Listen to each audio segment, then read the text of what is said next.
Chapter 298. Lionel steadied his breathing, his gaze narrowing.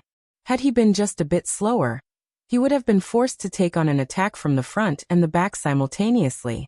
Taking on such an attack from two such powerful individuals would be like asking for death. At the same time that Lionel was steadying his quickly beating heart, the two demon lords were looking toward him with exceptionally serious expressions. They didn't know if Lionel had lucked out or if he had seen through their plan in such dire straits, but if it was the latter, it was simply too monstrous. There weren't many who could remain calm in the midst of battle, but remaining calm and analyzing the situation so quickly was something straight out of a fantasy novel. There were those who could make appropriate actions like Lionel's on instinct honed through countless years of battle. But Lionel was simply too young to have cultivated a battle sense of that level. The little mink grew restless seeing these two. These were the same two demons that had been bullying Lionel during the third trial. The moment the little guy recognized them, he bared his little fangs, growling. Though due to his small size, little Blackstar's growling sounded more like the purring of a kitten than the prowling call of a predator. All right, little guy. Lionel smiled, somehow feeling more at ease after seeing Blackstar's antics. Yip. Yip. Lionel's gaze became more serious as he looked back toward the two demon lords. No, let me fight them on my own for now. A small circle of wind surged around Lionel, his eyes becoming somewhat dull. Since he began these trials, he had yet to get a chance to test his own hypotheses. He originally wanted to see if it was feasible to use his dreamscape in place of his battle sense. What better opportunity was there than now? As his gaze became dull, the entire battlefield was projected into his dream world. A replica of himself stood, as did one of both Imred and Kralis. Everything before him was broken down into numbers and percentages. They flickered by his eyes like the words on a screen, his mind becoming faster and faster with each passing moment. The two demon lords suddenly felt their hair stand on end. They felt an overwhelming sense of danger for a moment, but they had no idea where it was coming from. Did this boy get help? But that was impossible. This was a trial set up by Merlin himself. Before the two could truly understand what was happening, Lionel took a step forward, firing a simple arrow. It was just a simple arrow, but Imred felt stifled. The step he had planned to take was suddenly cut off. He had no choice but to change his tactics midway, but the result was a taboo in battle. He thought too much about his next move, making his reaction slow. In the end, he could only hurriedly block with his two axes in a sorry fashion, stumbling backward due to his base not being solid. Kralis watched this happen with an incredulous gaze. At first, he thought that Lionel and Imred were teaming up to put a show. Could it be that Imred planned on using Lionel to get rid of him? He definitely didn't put such an action past the number 2 demon lord. After all, they were demons. Plotting, scheming, and backstabbing one another could be considered just another event of the day. However, in the next instant he realized that it wasn't Imred scheming against him at all. He couldn't understand how a single arrow could put him into such a sorry situation. It had no flair, no complexity, there was hardly even any curve to it. It simply didn't make any sense. Kralis roared, swinging down his broadsword with all his might. But due to the fact Lionel had shot through his collarbone earlier, he could only use a single hand, causing him to end up in an even sorrier state than Imred. Lionel's barrage was relentless. Even with Heat Streak being on cooldown, he had long since unlocked the Silver Skill Superior Quickfire, which cut his reload time to 0. 70 seconds. Such a small time wasn't enough for the two demon lords to recover. As though that wasn't enough, Lionel had already ungraded to the Silver Quiver. His quiver could now hold 50 arrows, and it could respawn 2 arrows every 20 seconds. In addition, this quiver had an added effect called random reload. There was a 10% chance of an already fired arrow reappearing within the quiver after being let loose. By Lionel's calculations, if he fired at his highest rate, he could expect random reload to activate 2 to 3 times every 20 seconds. This essentially meant that Lionel could expect 5 extra arrows whenever his quiver's respawn was ready. If he went all out, Head had 55 arrows to use in a single spurt. Maybe more if he got lucky. All of these thoughts and calculations spun by Lionel's mind, but they neither uplifted his mood, nor diminished it. His entire focus was on the battle at hand, while Imred and Kralis were like two frogs in slowly boiling water. Lionel shot another arrow with every step he took. His imposing aura was no less than a mighty warrior. If it wasn't for the bow in his hands being so obvious, one would think he was wielding a halberd, brandishing it to taste the blood of his enemies. The moment the two demon lords lost the initiative, it was like they could never gain it back. Lionel seemed to perfectly see through their weak points, not allowing them a chance to regain their footing. And in that very instant, pung! Lionel activated Shooting Star, causing a light of panic to enter Kralis' eyes. He hurriedly blocked with his great sword, only to find he couldn't step as far back as he thought he could. All this time, he had completely forgotten that they were still within the castle walls. The pressure Lionel placed on them made them forget everything about their surroundings but him. He awkwardly blocked with his great sword, unable to get as much leverage as he was expecting. However, that was when something completely astonishing happened.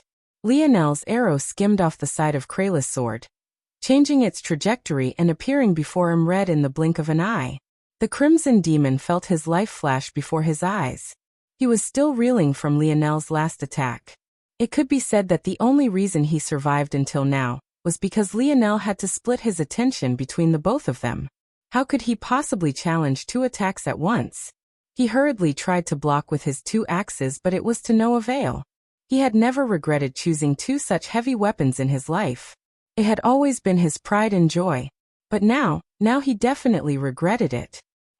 The arrow tore through Imred's chest, lodging into one of his beating hearts. Even though he had two, they were both reliant on each other. With how large his body was, it was simply impossible to survive for long with just one. It was at that moment Imred saw Lionel take another step forward, his dull eyes flashing with thoughts of victory. It can't be he predicted this? Monster! A crimson demon with the horns of a devil calling another a monster. It was truly a great irony. But that was when the second unexpected thing of the battle occurred. Lionel suddenly stopped. Not only were Imred and Kralis confused, but even Lionel himself seemed to be confused as well. It was only after his dull eyes slowly regained their clarity that things began to make sense. Lionel's expressionless visage became flushed. Sweat began pouring down from his brow, and his steady breathing became heavy. His muscles twitched uncontrollably as though they had been overdrafted, his mind and thoughts feeling languid and slow. Shit! Lionel had never expected for such a thing to happen. He had calculated everything, but he hadn't considered the possibility of his soul force running dry. All this time he had never had to worry about such a thing. Even when he was casting 3-star Magus arts, it was child's play to him. How could he account for such a thing? He never thought that his greatest strength would actually fail him at such a crucial moment. The sound of clapping entered Lionel's ears at that very moment. Without the support of his soul force, his spell maze was severely weakened and collapsed in the next instant, allowing sounds he couldn't previously hear to reach him. Lionel's expression had already flushed and then paled beneath his fatigue, but it only got worse when he saw that the one clapping was Lamorak. Unknowingly, the battle within the castle had begun to inch outside. It was clear that the two demon lords had been doing their best to run. Lionel had already long seen through this, but he had also calculated that he would be able to kill them before they could leave the range of his spell maze and alert those who hadn't entered the castle. What he didn't expect was for Lamorak to be waiting outside the large doors of the castle. And not only was he waiting, but he had also gathered up a dozen men who had entered this capture the flag game with them. Chapter 299. Lionel breathed heavily, sweeping over the enemies before him with an expressionless gaze. Though he seemed to be in a bad situation, Lionel didn't feel like it was so. After all of his enemies were before him. He hadn't been surrounded and still had a lane to retreat. Lionel's gaze landed on Lamorak, measuring him up and down. He didn't bother to speak any words as there was nothing he could say that could change the current situation. In a lot of ways, Lamorak and Big Buddha were incredibly similar. They were both die-hard supporters of their own individual ideals, one for the Slayer Legion and the other for Camelot. To them, the moment Lionel challenged their bottom lines, he was already deemed to be an enemy of theirs. To people like them, Things were only in black and white. And, even if they were aware that there might be a region of gray, they would rather stamp any instances of it to protect themselves from having to challenge their own ideals. Lionel didn't feel like wasting his breath on people like this. Lamorak was already willing to go all out to kill him. But the moment he saw the little mink in action, he felt as though all of his previous preconceptions were validated. This only made his fervor all the more great. Lamorak would never consider what he would have done had the little mink not been on Lionel's side. He was simply a hypocrite, the kind of person who only sought to confirm their own biases while ignoring all else. If Lamorak was any sort of objective, he would be considering why it was that a young man who could wield the light element would choose to side with a dark elemental creature. Logically, things shouldn't be as simple as they seem. But, would such a fanatic consider such a thing? And, even if they did, how seriously would they take it? Seeing Lionel's lack of a response to his grand entrance, Lamorak could only admit within his heart that he felt somewhat stifled. Surround him. Lionel shot backward, completely ignoring the advantage he had over the two demon lords. What good were slaughter points to the dead? In fact, Lionel had learned during the third round that slaughter points could be stolen upon death. He had no desire for his hard work to benefit someone else, and held even less of a desire to die. Unfortunately, just because he willed it to be so, didn't mean that his body would function as he wanted. He was in a state of complete exhaustion, causing his body to be sluggish and uncoordinated. The good news was that it was only his soul force that was completely drained. The force within his body was still ample, and could be slowly converted into soul force given enough time after being purified by the 2 stars of his 2-star constitution. However, where there was good, there was also bad. Soul force was what sustained Lionel's ability. Without it, his calculative abilities took a massive dip, his dreamscape became useless, and his internal strength couldn't be used to monitor his surroundings. In addition, soul force also represented the focus of the mind even outside the use of Lionel's ability. Without it, his judgment and reflexes were impaired. Before, Lionel's coordination and reflexes used to be strengths of his stats, but now, they had plummeted by more than half each. Lionel nocked an arrow and fired, hoping to maintain the distance between him and his pursuers. He still had several contingency plans to use, he just had to make it to them. But he was completely astonished by what happened next. His arrow shot through the whistling wind, appearing before a charging human of Camelot in an instant. The young man in knight's armor froze, his body trembling as though he saw his life flash before his eyes. However, the sharp pain he had expected never appeared. Not only was he stunned, but Lionel was even more so. His arrow sailed, shooting into the ground and managing to land on the thigh of an unassuming mage who cried out in pain. However, Lionel was still in a daze. He missed? He never missed. Outside of the time Lionel took to get used to the recoil of 15th century guns within the Mayan tomb zone, he couldn't remember the last time he missed. Even during his career as a quarterback, unless it was a hit impeding his throwing motion, he had never missed his target. It was such a shock to Lionel that he almost paused his steps, not believing what he was seeing. It was at that moment Lionel realized that the drain of his spirit pressure affected far more than he thought it had. This is bad.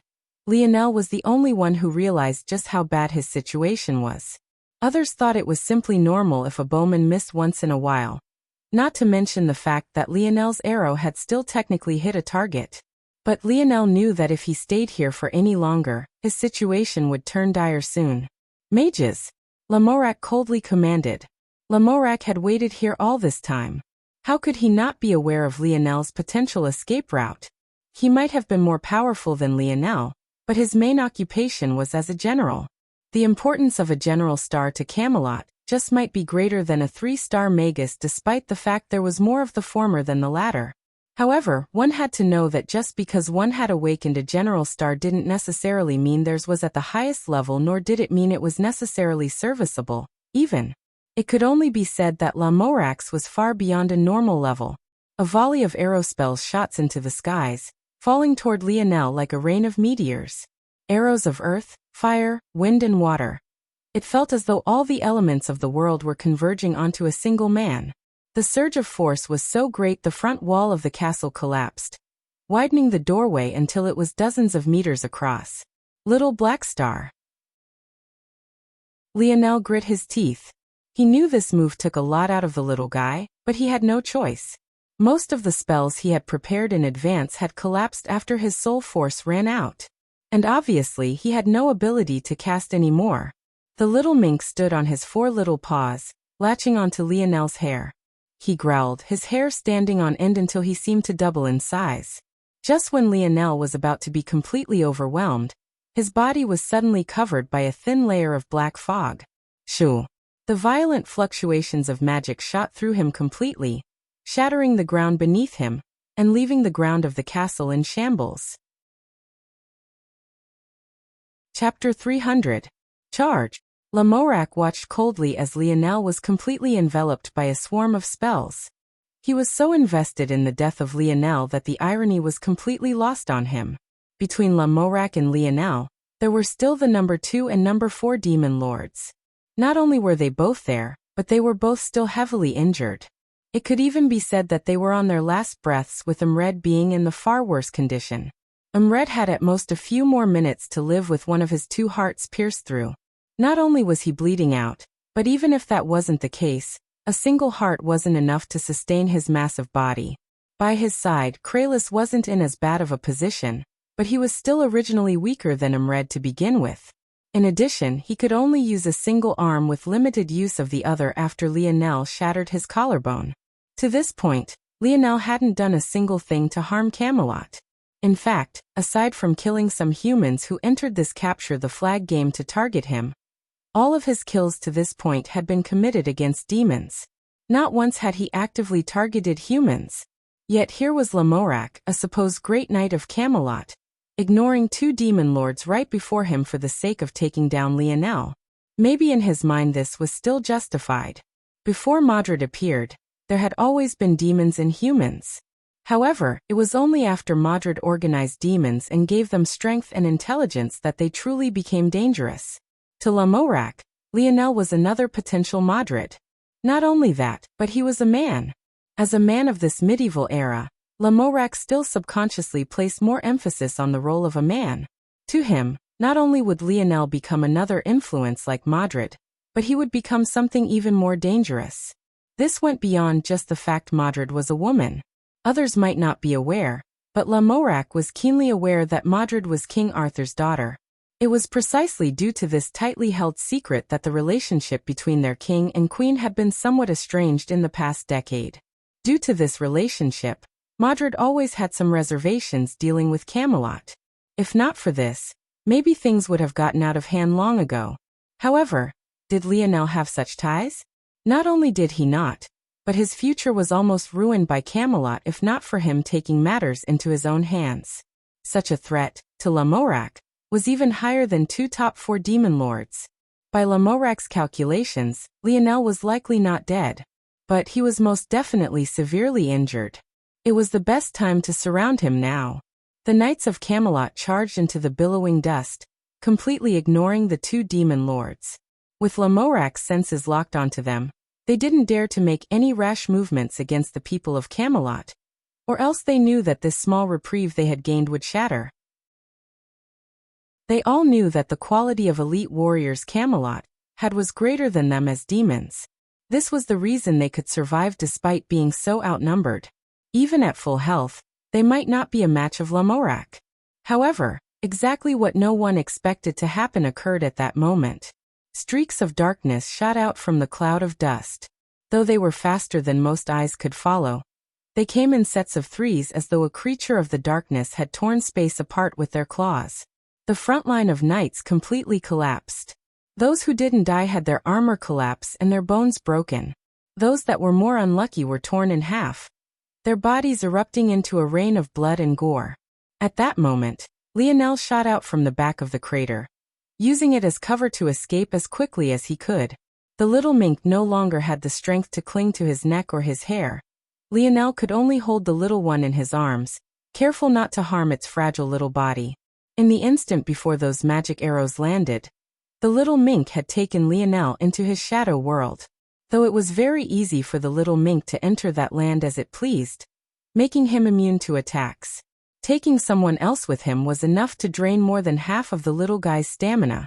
As though that wasn't enough, the little mink had to send out its most powerful attack an instant later. Little Blackstar had given Lionel all he had. Lionel couldn't ask for any more. This was the most important reason Lionel had been hesitant to use the little guy to now. Blackstar was still an infant. Not only were his actions quite childish, but his stamina was still lacking. Lionel felt terrible even asking this much of the little guy. Lionel ran with all he had, charging out and putting distance between him and the others. He couldn't use his light elemental force at the moment. Unfortunately, he learned another important use of his soul force in that moment. The embryo of Lionel's light elemental force was within his ethereal glabella. In order to communicate with it, he relied on a basal amount of soul force. Without soul force, he couldn't communicate with it, and thus couldn't use his force-strengthening deviations. Lamorak's expression changed. Was that a final attack on his last legs? From his vantage point, Lamorak couldn't see Lionel through the cloud of dust. To make matters worse, since he had used his senses to lock onto the two demon lords so that they couldn't act, he hadn't spared any internal sight toward Lionel. By the time he clenched his jaw and removed a strand of his senses to look toward Lionel, he realized that there was actually nothing in the crater. He didn't have time to guess about how Lionel had done it. He completely abandoned his command, charging forward personally. The difference in speed was striking. Lionel might have his normal force, but with his coordination lacking, his speed suffered a 10% drop. In addition, without his light elemental force, he didn't have access to his usual speed either, making matters even worse. Under normal circumstances, Lamorak wasn't a match for Lionel in speed at his current peak. But now, Lamorak shrouded his forward path with his senses, searching for Lionel. Without his soul force, Lionel had no ability to hide himself from detection. It took no more than a few seconds for his position to be locked onto. Lionel continued to charge as though he didn't realize he had been found. I can make it. At this current speed it should take. Lionel furiously shook his head. Without his ability, he couldn't even finish calculations that used to be as easy as breathing for him. Lionel began to wonder if his ability had become a crutch. Lionel grit his teeth. He didn't have the mind space to waste for errant thoughts. He had only one goal: to make it to his destination. As long as he did, he could ride out the rest of his trial. While his other spells had dissipated, there was one that hadn't. Teleportation arrays were magic arts specially designed to be autonomous from their creator's soul force. If not for this, how could Camelot rely on them for transport? This was Lionel's last and final contingency plan. He just had to make it. Boy, accept the punishment for your crimes. Lamorak's roar felt as though it was just over Lionel's shoulder. Had Lionel still been able to use his internal sight, he would realize that Lamorak was less than 200 meters away. With their speed, such a distance could be covered in barely 10 seconds, if that. Lionel couldn't afford to pause. I'm close. Lionel shot through the corridors, reaching the hallway that acted as the final stretch to the throne room.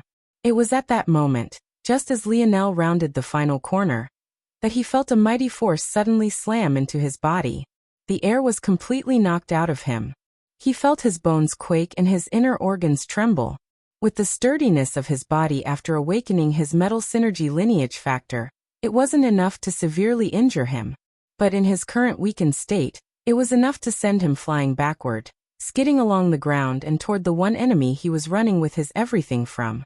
He only barely had time to protect the fragile little mink in his arms. Lionel couldn't use his internal sight. But he vaguely saw a massive palm through his swimming vision. And behind the massive, larger-than-life palm was a severely injured Big Buddha.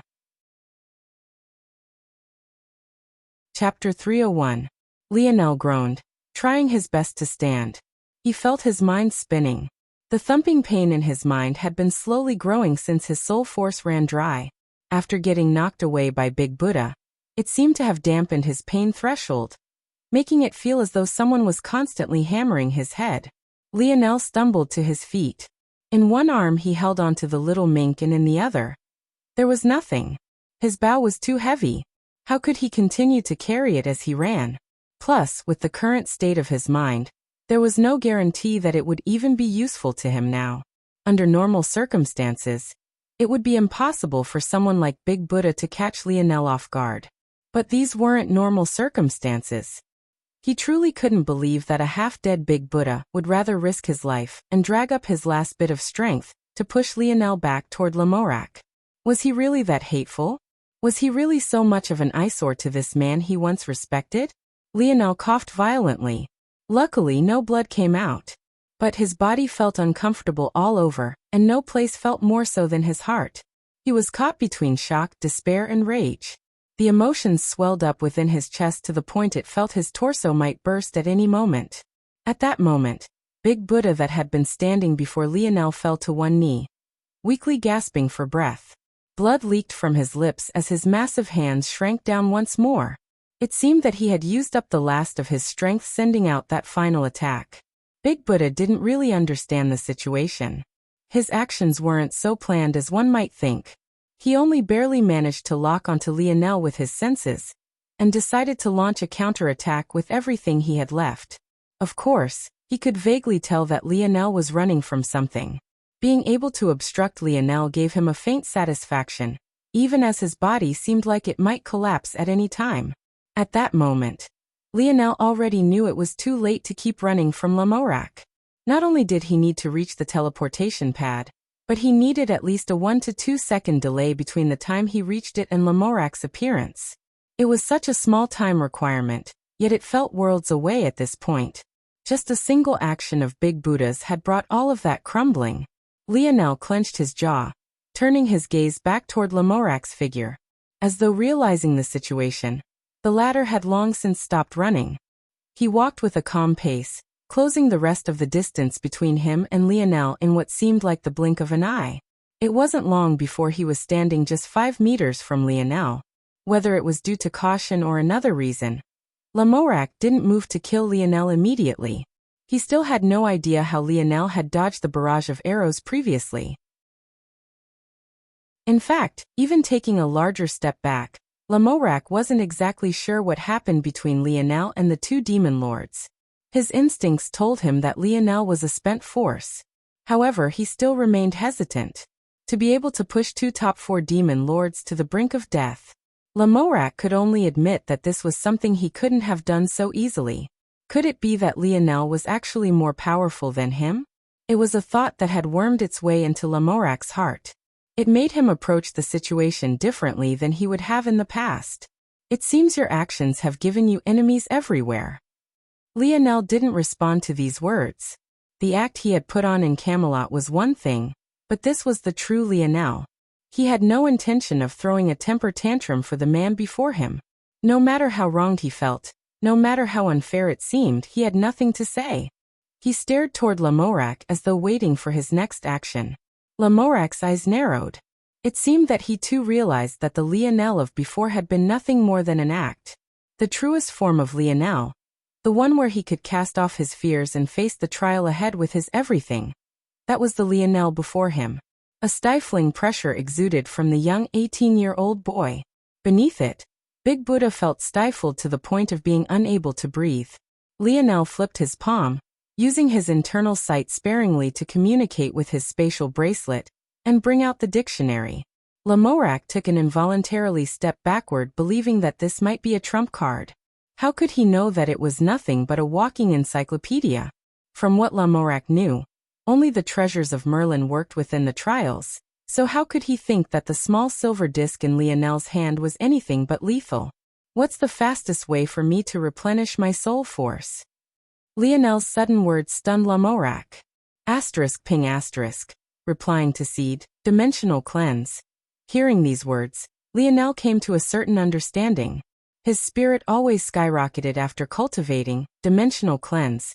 This was especially so after forming his 1-star and subsequent 2-star constitution.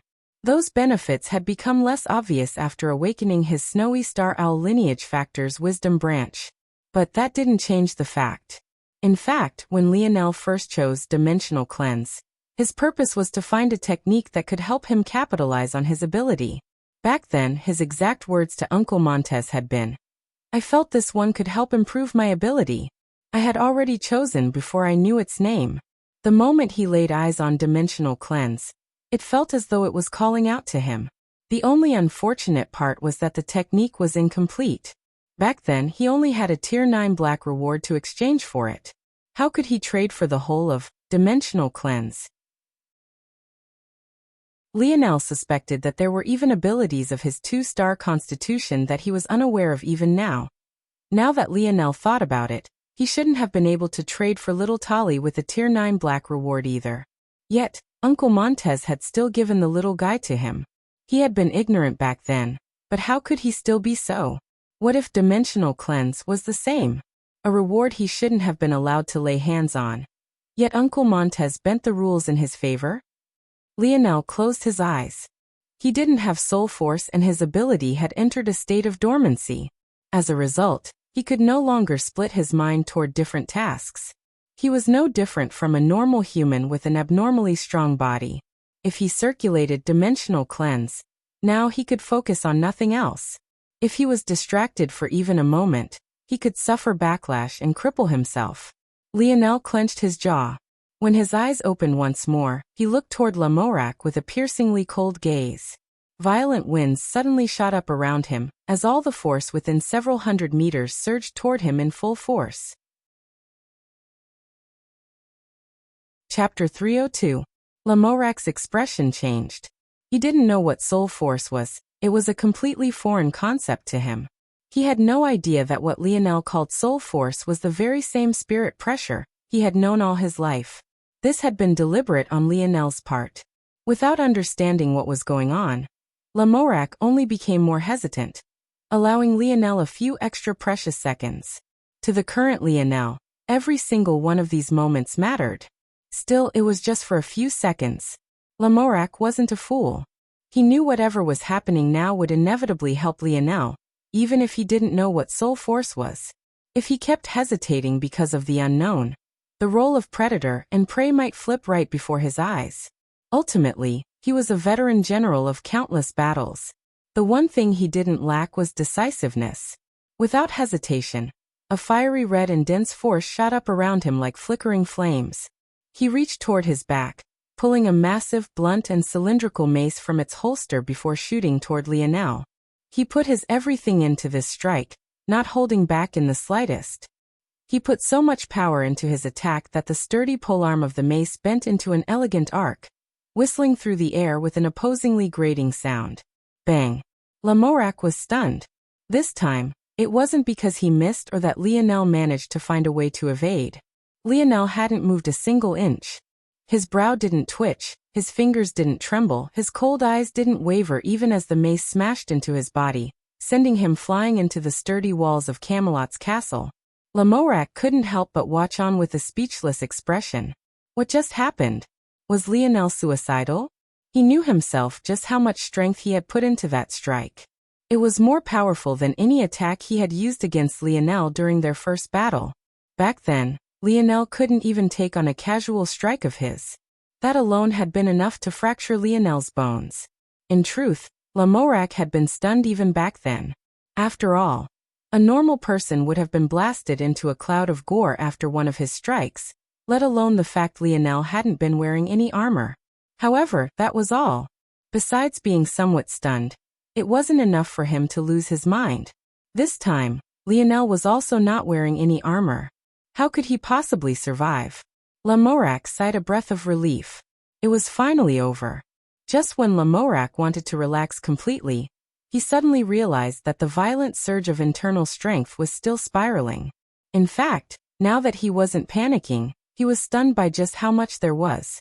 It couldn't be that Lionel was trying to meditate? Wait, no, how could a single person's meditation cause such a thing? Lamorak looked toward Lionel, who had cracked apart the walls of the castle. A spider web of shattered stone hung around him. But those cold eyes were still there. His gaze never left Lamorak. They didn't flicker with pain or anguish. They remained completely emotionless as force continued to seep into his body. The force entered his ethereal glabella, causing the 2 stars within his ethereal glabella to begin to slowly spin once more. It was so slow that it was difficult to tell that they were moving at all. At this pace, it would take several days just to complete a single rotation. Yet Lionel was still persisting. Lamorac's gaze flashed with a savage light. He charged toward the wall, raising his blunt mace and smashing it down. Lionel didn't raise his hands to block, or take any measures to move. In fact, the only reason he was staring down Lamorac wasn't in some act of overly confident display of force while he, himself was in a sorry situation. Lionel was only human. No matter how much he willed it, it was impossible to ignore a momentary spike in pain as though he was made of iron. His only choice was to pause his circulation of dimensional cleanse, right before Lamorac hit him. Only like this could he ensure he didn't suffer any backlash. However, without internal sight, he could only rely on his eyes to monitor Lamorac's movements. He had no choice but to do this even if Lamorac saw it as a form of defiance.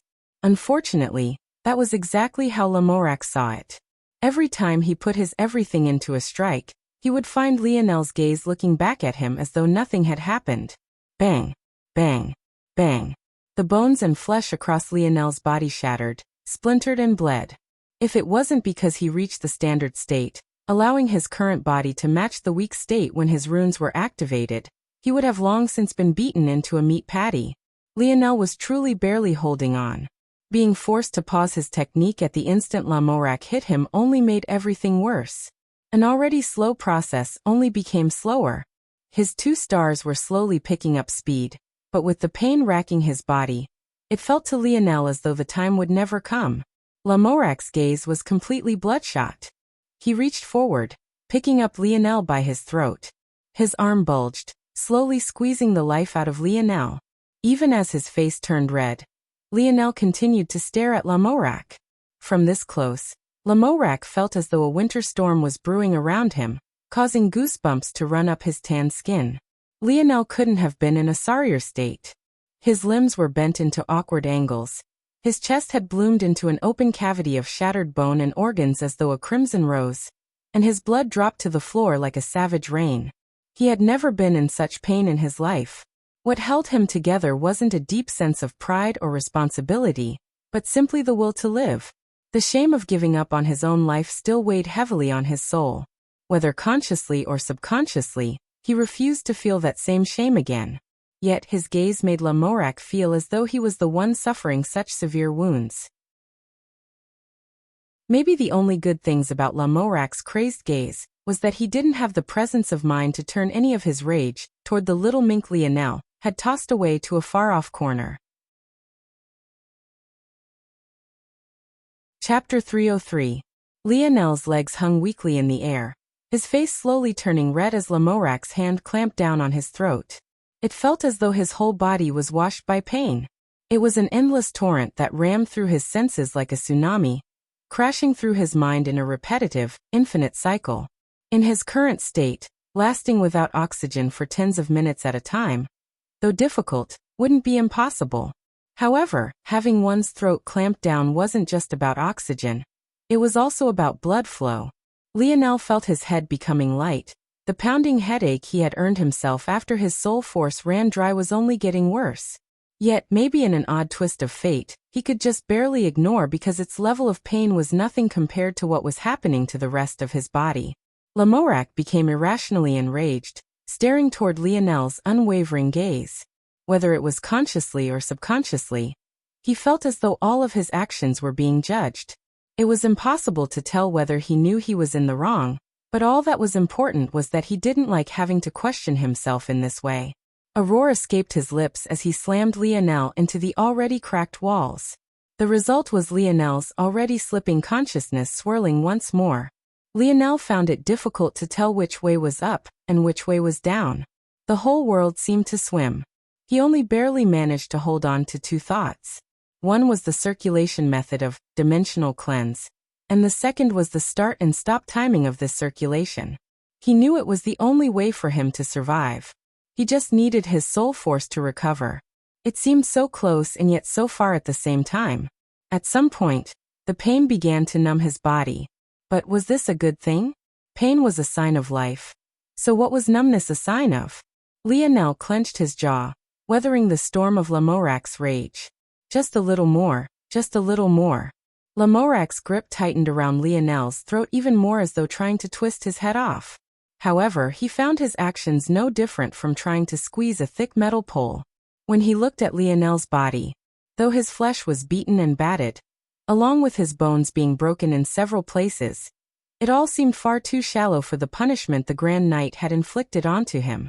Any other person would have been beaten into a pile of mush by now, but why was Lionel still in one piece? Why was his neck so sturdy? Was he really made out of metal? The more Lamorak thought, the more panicked he became. He had never run across something like this in his lifetime. To have someone allow him to go all out to kill them, yet to actually be unable to do so even after so much time had passed.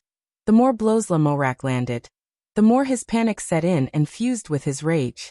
He felt as though the longer this went on, the more dangerous his situation became.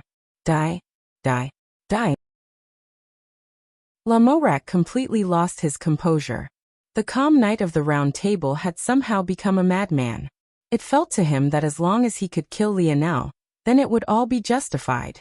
Those judgmental eyes, he didn't want to see them anymore. He didn't want to have to face the consequences of his own choices. It was quite an ironic turn of events. When Lamorak first met Lionel, it was the latter who had lost his mind. Lionel had reacted inappropriately to the situation, due to something influencing his mind. Maybe had he not reacted that way, things might have traveled down a different path.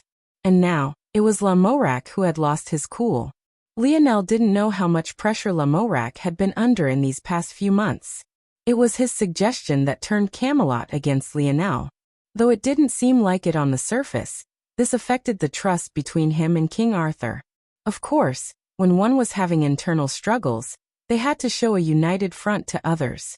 But internally, the struggles would continue. Lamorak could tell that the trust between him and King Arthur had broken. The man he had sworn to follow his whole life no longer looked at him the same. Not only had he alienated such a talent, but he had also been the one monitoring Lionel during his escape. He had to fix it. If he couldn't kill Lionel, he would never be able to act. Lamorak dragged Lionel's face across the stone walls, throwing him with all his might. Big Buddha watched as Lionel's body fell like a ragdoll beside him. A light, satisfied chuckle left his lips along with a steady drizzle of blood. He couldn't even lift a finger to kill Lionel, even though he was right before him. Judging by Lamorak's struggles, even if he was in peak condition, killing Lionel would be too difficult. That said, that didn't change the delight he felt. For him, dying for the Slayer Legion cause was only natural. He had prepared himself to die for the Slayer Legion long ago. Taking down a future enemy of their rebel army before his own death made everything worth it. He had something to raise his head and be proud about. This is what you deserve. Big Buddha wheezed out with the last of his strength. Even though his kneeling position wasn't much different from Lionel, who lay on the ground, he still stood above, loftily casting judgment he believed the latter deserved. At that moment, Lamorak had rushed over, raising his blunt mace above his head. A fiery chi shot around him, rising around his body and piercing toward the ceiling above. Bang!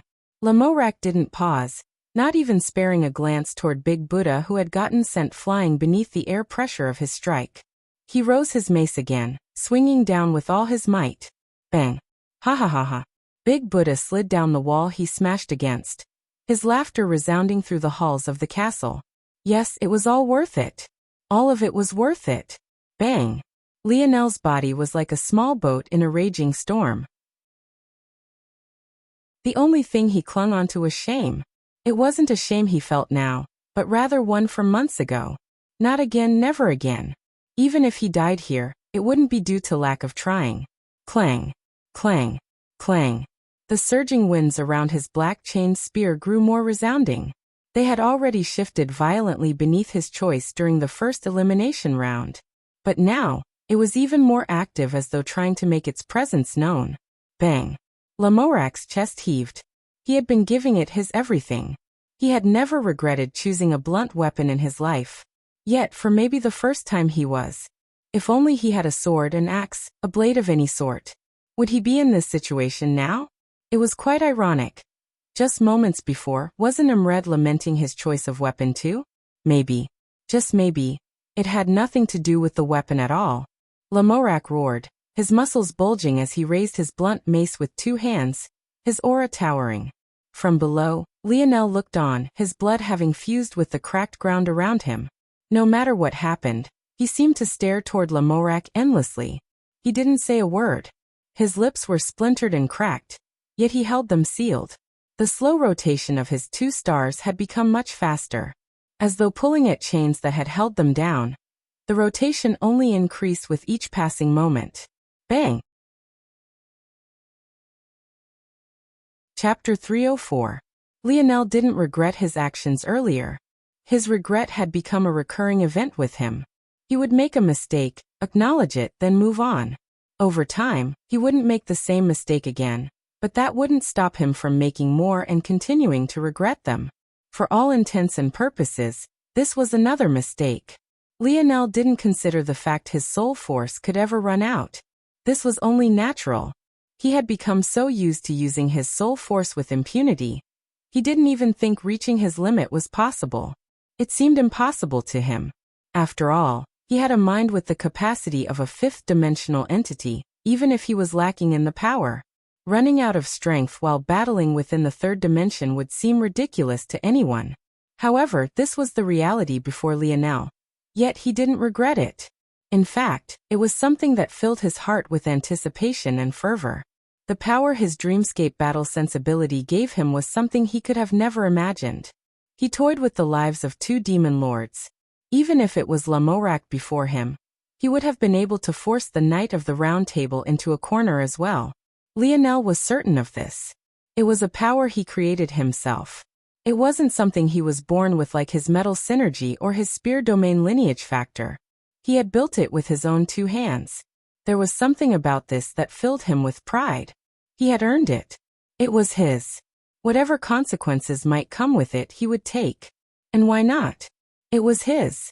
Maybe the reason Lionel felt this way was because these emotions were in such sharp contrast to his shame. These thoughts had been floating within Lionel's mind for so long already. How many times had he been lucky to survive?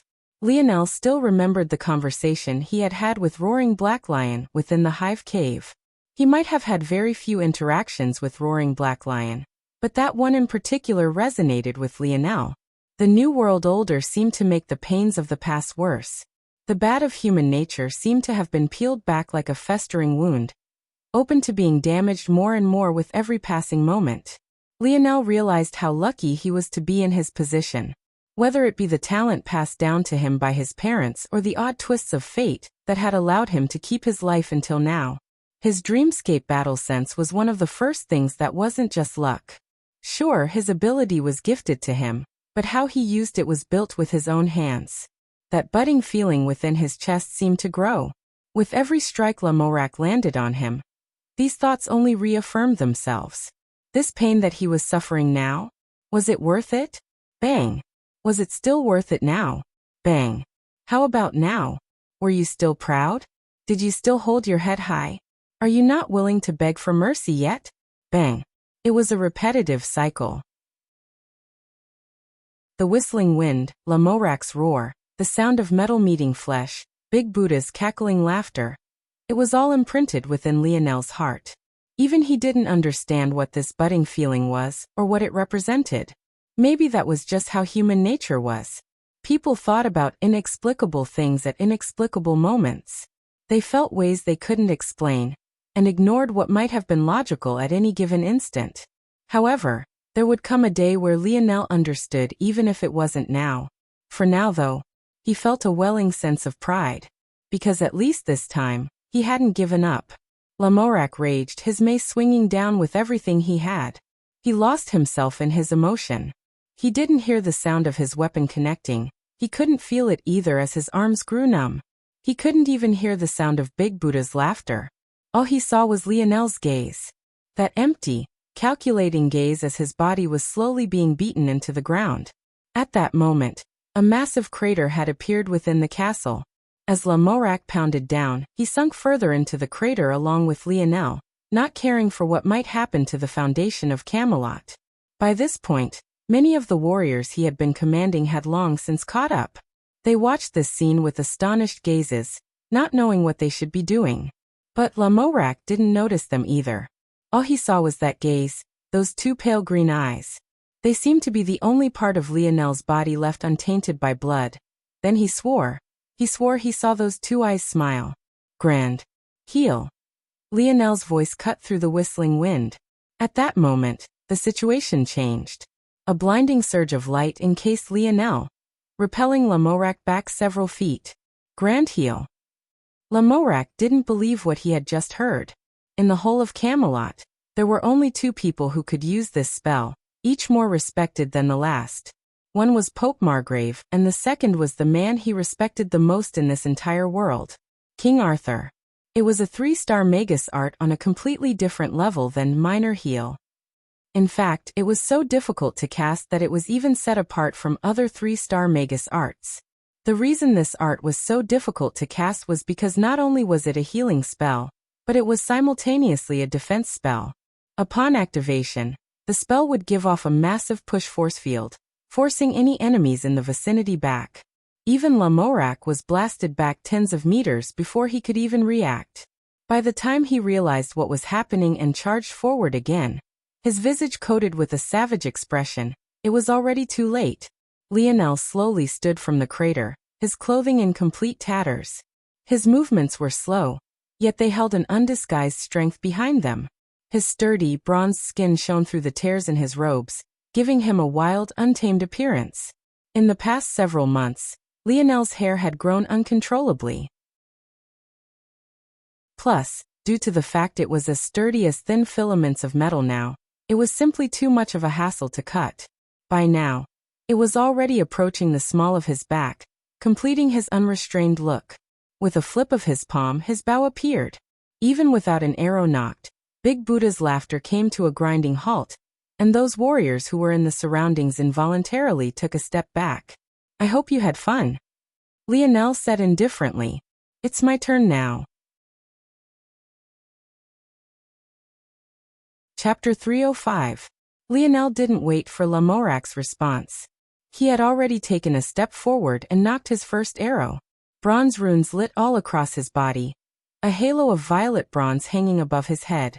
At the same time, a crown etched itself across his forehead, making him look no different from a holy king. This experience taught Lionel something very important.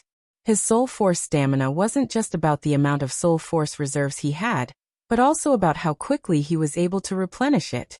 The slow spinning of his 2 stars wasn't meaningless. At all times, they were siphoning force from the surroundings and converting it into soul force for his use. The reason he had ended up in such a sorry state before was because he had used up his soul force faster than his constitution could replenish it. Once his soul force dried up, the power balance of his ethereal glabella broke, causing his stars to lose their impetus to spin. As a consequence, he needed far more soul force to allow them to begin to spin once more. However, the instant they began to move once again, Lionel didn't have to wait for the rest of his soul force to recover. He could entirely rely on his stars to replenish his spirit pressure faster than he was using it. Lionel activated Hot Streak without a second thought, firing out 5 shots before Lamorak could even understand the change to the situation. 5 mages found a bloody hole to their forehead before they registered any pain. Their dazes became dull, falling down in a heap of their own flesh.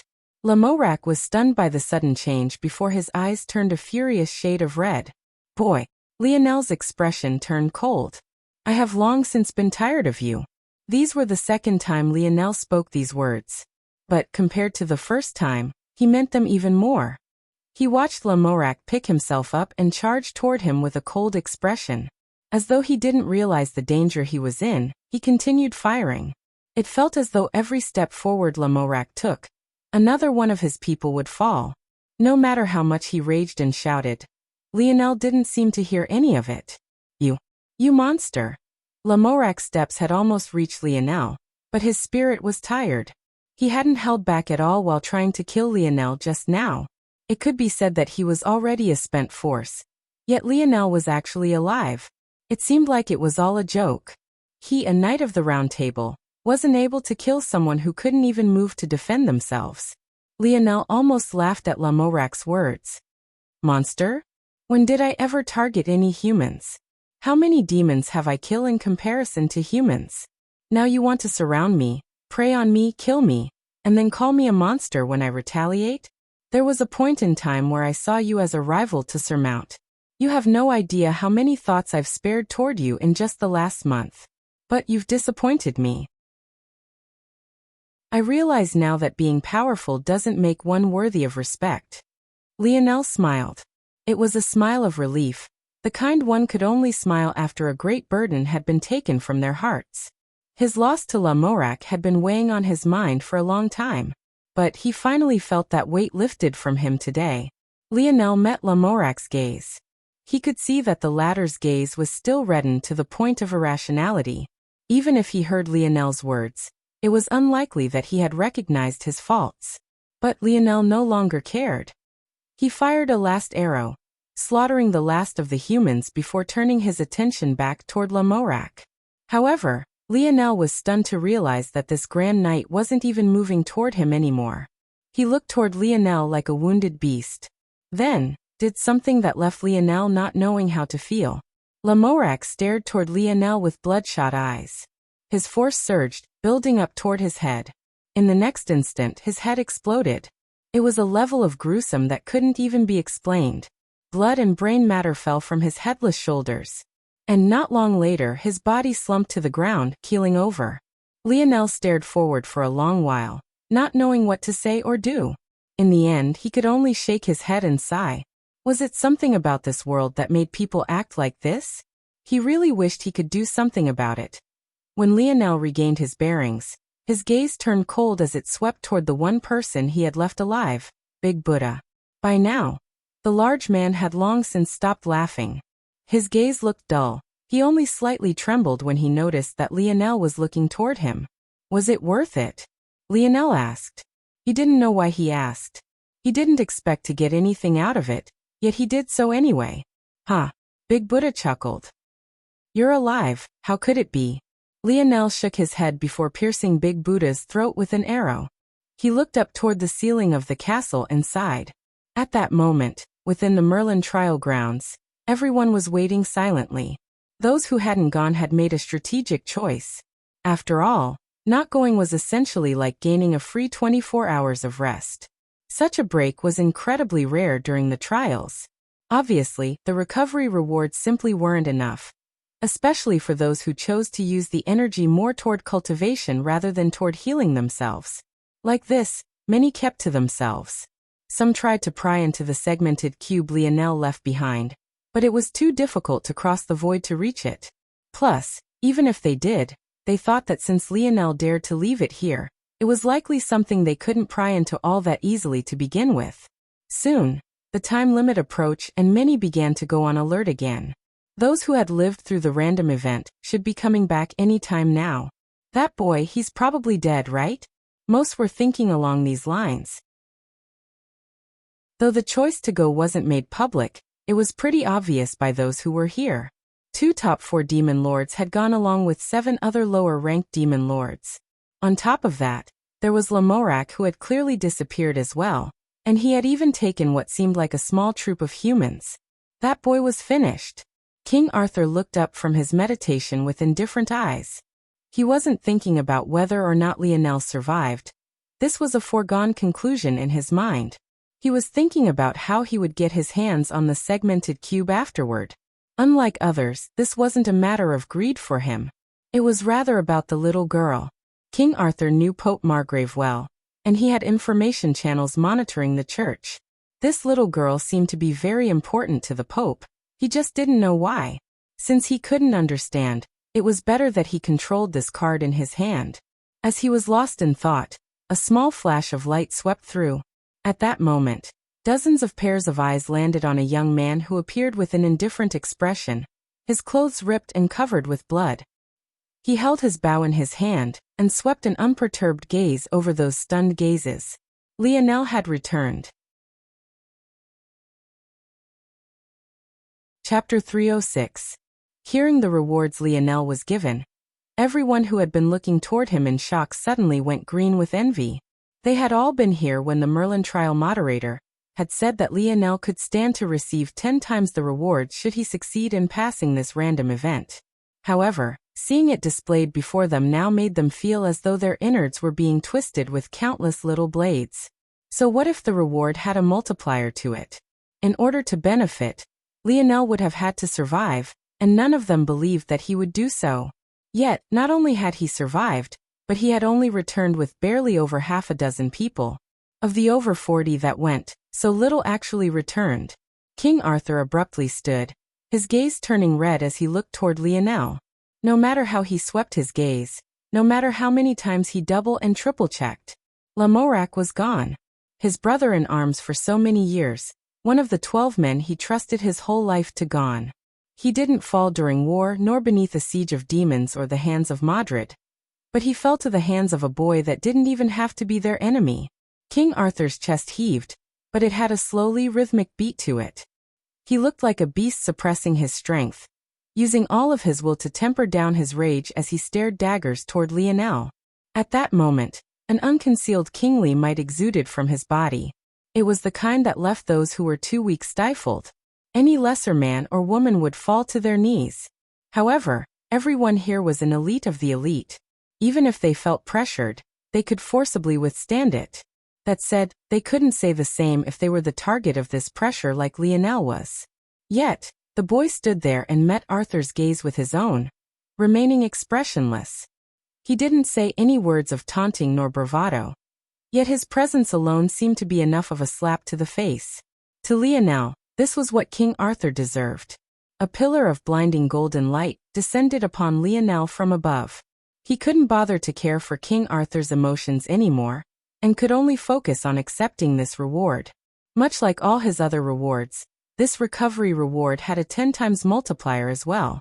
This singular reward was as good as receiving 10 perfect evaluation rewards, so Lionel would take full advantage. He circulated Merlin's meditation technique. With each rotation, he felt his force and soul force become more compact and sturdy.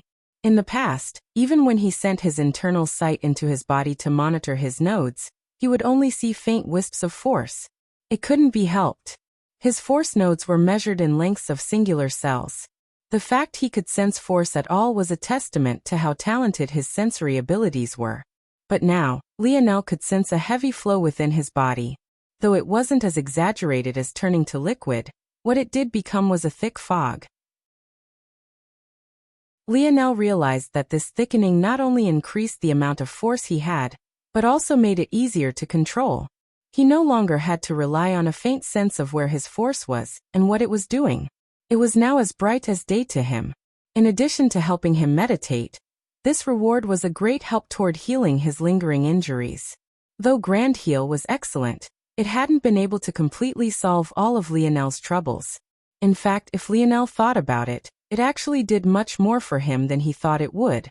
He could only chalk it up to his snowy star owl lineage factor. This aside, this reward helped him not have to worry about hidden injuries. And as an added surprise, Lionel realized that the injury of his body followed by the thorough healing of it actually helped the herb essence within his body to fuse with him even better.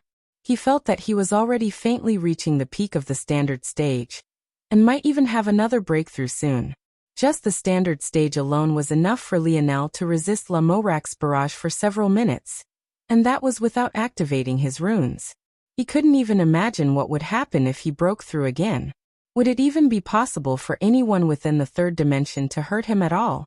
Just a little more, just a little more. Lionel had no idea that others were looking toward him with a bit of fear in their eyes. While he was completely focused on accepting his reward and compressing his force so that he would have enough assurance to form his 10th node, others were looking at him like some sort of monster. They could all tell that Lionel was in the process of compressing his internal strength, but that was exactly what made them shudder. To receive the reward was one thing, but to be able to accept it was an entirely different matter. Was this boy's body made of metal? However, Lionel didn't know about their worries, nor would he care even if he did know. Normally, it took decades of meditation to reach Lamorak's level, not only because meditation was slow, but because it took time for the body to acclimate to thicker force. However, Lionel didn't need this acclimation time. After all, he was a scion of the metal synergy lineage factor, A violent surge of wind kicked up around Lionel, as he took a deep breath and opened his eyes. For a moment, his irises seemed to shine with a bright light before dimming back down to their usual pale green. Then, without sparing those watching him a glance, he used one of his special store tickets and disappeared. Since he could hide his purchases from them, why not? It might give him a small edge for a while. After all, there was no other archer even close to his level at the moment.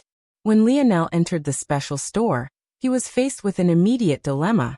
He had 100,000 skill points right now, 470,000 if he converted all of his slaughter points and 570,000 if he converted all of his star points as well. The question was whether he should buy the goddess necklace he was eyeing before or not.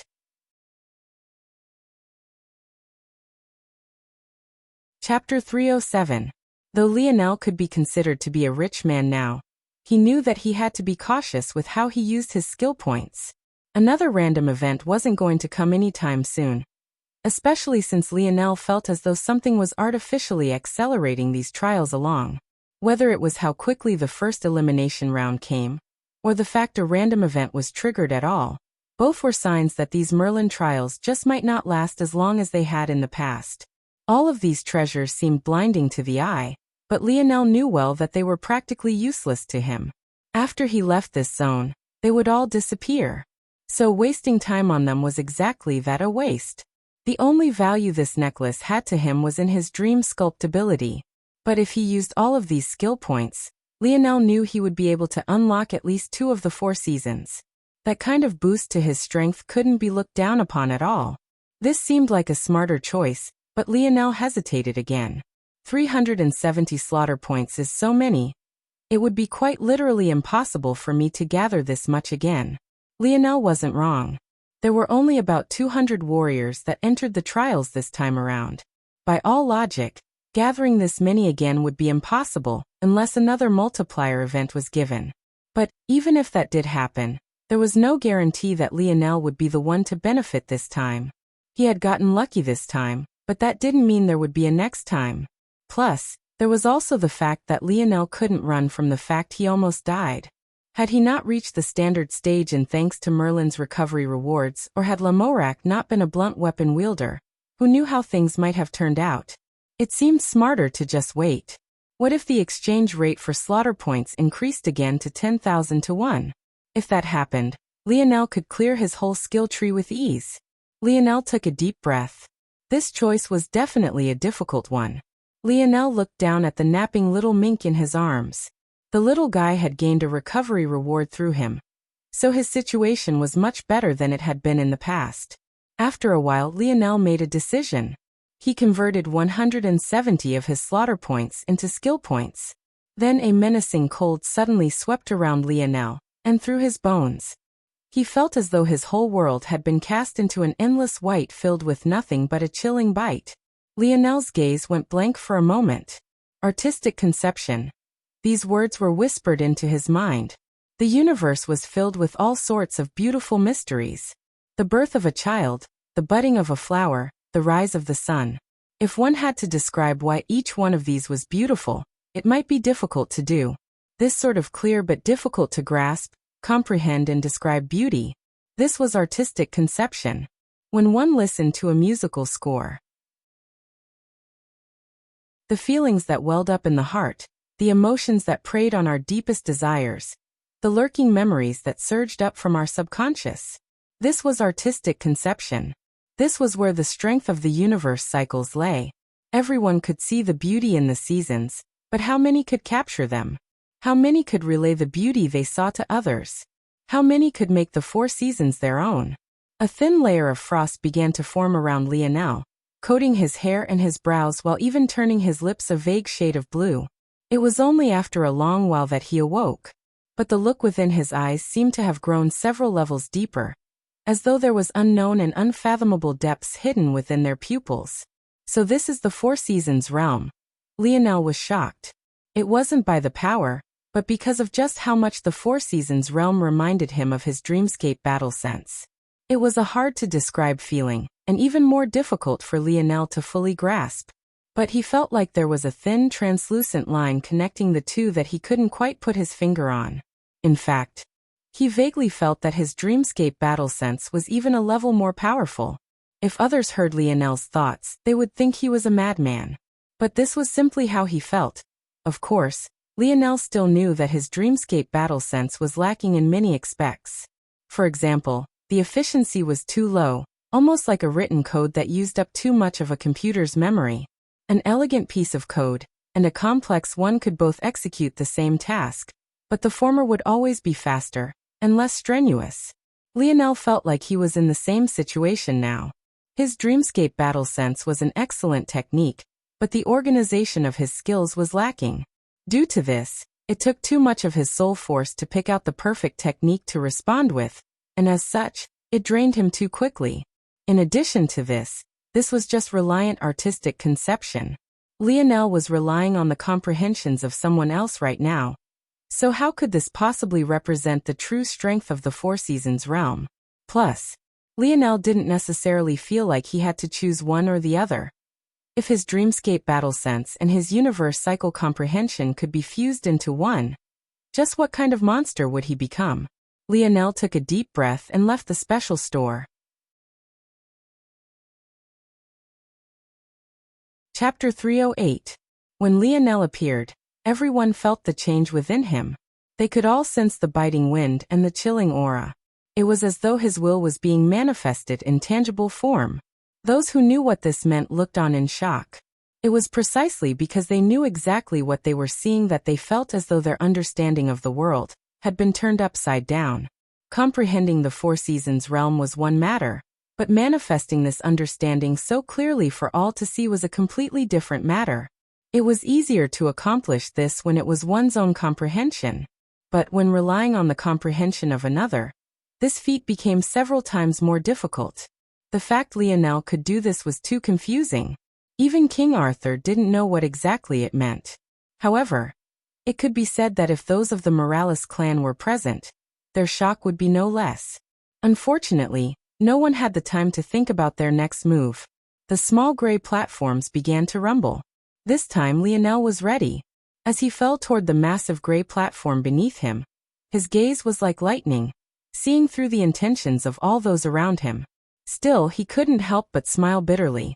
Only a fool wouldn't be able to tell exactly who it was had just awakened the legendary skill.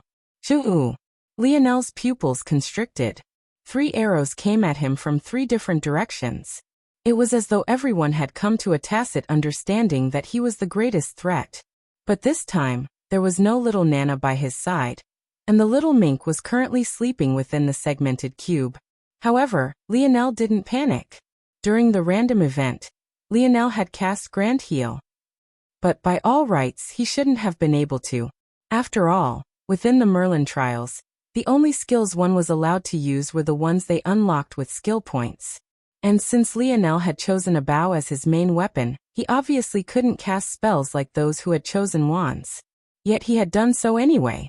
The real question was how? The answer to that was simple: his lineage factors. Just like these trials couldn't stifle his ability, it couldn't hold back his lineage factors either. In that life or death situation, Lionel realized that when he used his lineage factor as a medium, casting spells he hadn't been able to before was as easy as breathing. Lionel's lip curled, beautiful bronze runes spreading across his body. Grand Bell Construct. Force surged around Lionel as a massive illusory bell formed around him in the blink of an eye. Grand Bell Construct was one of the few 3-star Earth Magus arts that didn't rely on the earth beneath one's feet to form. It coalesced pure earth force into a transparent bell that surrounded the caster. Even though it wasn't the most powerful defensive art, its utility made it perfect for the battlefield. Pung, pung, pung. 3 arrows rebounded off of Lionel's Grand Bell Construct. The instant his feet landed on the ground, Lionel drew his bow in a forceful arc. In quick succession he unleashed the gold skill knuckle shot in one direction, and the gold skill illusion shot in another. With a swing of his hips, his gaze locked onto the last archer. Even from so far away, he could see the fear in the latter's eyes. He wasn't a demon. He was a normal human man wearing the shining armor of a knight. Knights who chose to be bowmen were rare, but they were also incredibly powerful within their class. They could be considered rare elites an army couldn't do without, aces of archery. Even as Lionel released the last arrow, he could only sigh. He didn't want to kill humans, but why did they insist on targeting him? Everyone was stunned by Lionel's sudden counterattack. They were all elites. How could they not recognize the spell Lionel had just used? In this sort of situation, Grand Bell Construct was too perfect. Not only did it provide good defense, but it also allowed Lionel's attacks to pass through from the inside completely unhindered.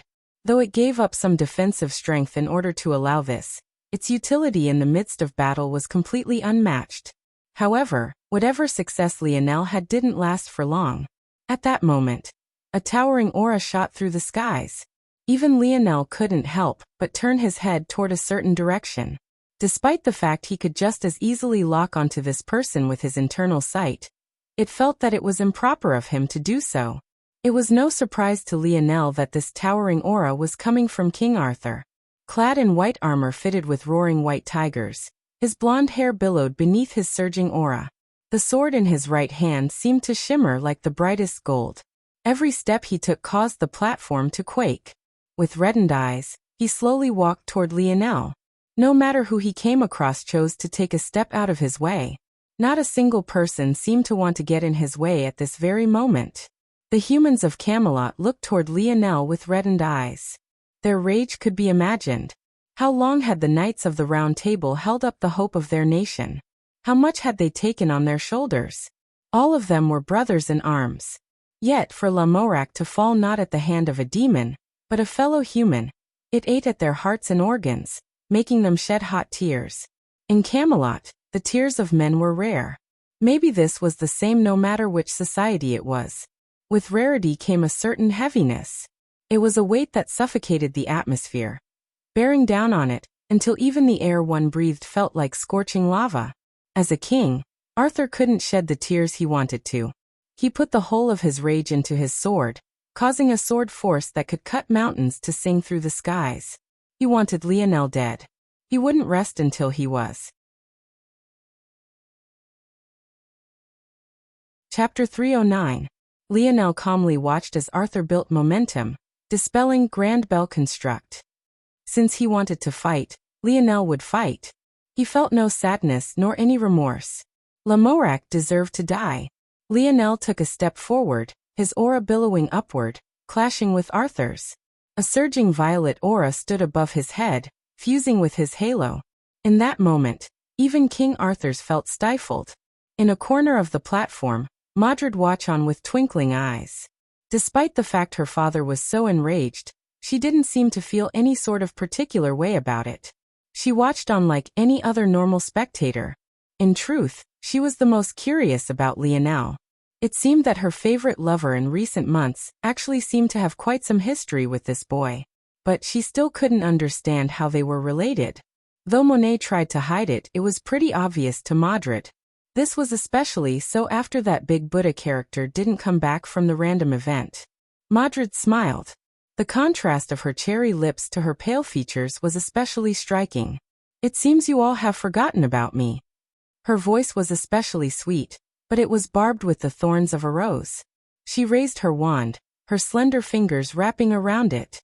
"Darling Monet, protect me." Monet nodded, brandishing her fire-coated whip. King Arthur's expression changed. "You dare?"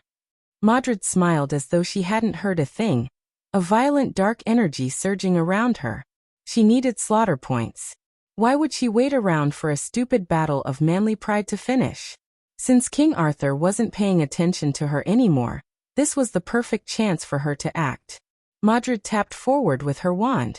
At that instant, the sphere of blackness around her shot outward like the spikes of a porcupine. Agonizing screams sounded as several warriors were torn apart. In the blink of an eye, half a dozen had fallen, and over a dozen more were varying degrees of injured. King Arthur's face flushed red with rage, veins bulging out from his handsome face. Without a choice, he charged back toward Modred. If he didn't hold her back, there was no one else who could. Even the 5 remaining Knights of the Round Table he had come with could only be toyed around with by her. Only Lamorak and Lancelot could last a few rounds with her, but he had frozen Lancelot out and Lamorak was dead. Unfortunately for King Arthur, there was still Monet. And since Monet had acted, Violet Rain, who had maintained a low profile all this time, could only act as well. Monet's whip seemed to cover the skies. Even from over 20 meters away, she kept King Arthur at bay under the support of Violet Rain. She's this powerful? Lionel's expression changed. He suddenly realized that Monet was no weaker than Lamorak. Most of Lamorak's strength came from his compressed force. Obviously, Monet hadn't compressed her own force as much as Lamorak had, but her ability more than made up for it. Depending on the strength of one's ability, it might not even matter whether one reached the Four Seasons realm or not. It would still be possible to display grand power beyond one's imagining. In addition, it was clear that, much like Hacker Hutch, Monet had been training in the whip since long before the metamorphosis descended. King Arthur was completely enraged. His kingly aura fluctuated wildly, his sword swinging with a mighty momentum as he tried to cross Monet's barrier. Unfortunately, it was simply too difficult. He had to separate a portion of his force to fuse with his armor and block Violet Rain's poison. He was certain that if he was given enough time, he could easily reach Modred. The issue was that he didn't have the time. When Modred acted, the whole of the gray platform descended into chaos. King Arthur had only cut the distance by half when a familiar voice sounded once again. The 100 star points above Lionel's head flickered and disappeared under the unwilling gazes of all those around him. It was obvious that this was probably a large part of the reason he was targeted at all. But the archers who had chosen to take action had clearly been too eager. What would they have done had they really managed to kill him? King Arthur's steps paused, a bubbling rage threatening to erupt from deep within him. He stared toward Modred, then looked toward the corpses of his fellow man that littered the ground. Over 200 people had entered together. But now there were just 72. Just 72 left. Of them, only 40 were humans. Unfortunately, no matter how enraged King Arthur was, things were destined to continue. The same callous voice sounded as though the deaths that had been caused by it were completely meaningless. Lionel shook his head. It was for the best that things ended this way. His mission would fail if King Arthur died, and having to fight such a powerful man while holding back would be like asking for death. Just as Lionel was about to check to see if the exchange rate for slaughter points had changed, his vision swam.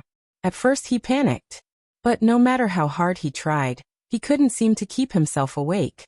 Soon, his panic became languidness and his vision went completely black. The only assurance he gained just before he lost consciousness was that others seemed to be falling asleep along with him. Moments later, Lionel appeared floating within a cocoon. There wasn't a shred of clothing on him, and he was curled up in a fetal position. What was truly shocking, though, about his current situation was the fact he wasn't alone. There was one other cocoon right next to him. But this one held a gorgeous woman who was equally as naked. In fact, even that wasn't the truly shocking part. What would stun those watching from a third party's perspective was the fact that this woman was the demonic empress, Modred. Chapter 310. Lionel felt his vision blur. When it cleared again, he was shocked to find that he was a bird in the skies. The suddenness caught him off guard, causing him to almost plummet from the clouds entirely.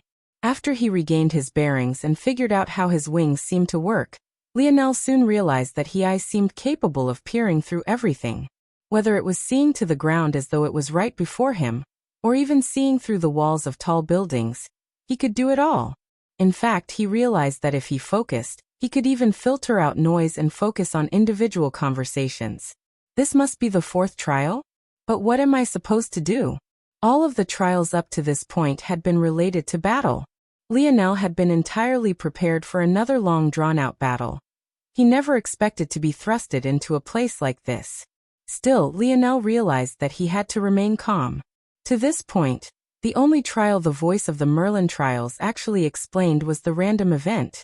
Outside of this, everything else was figured out by the contestants themselves.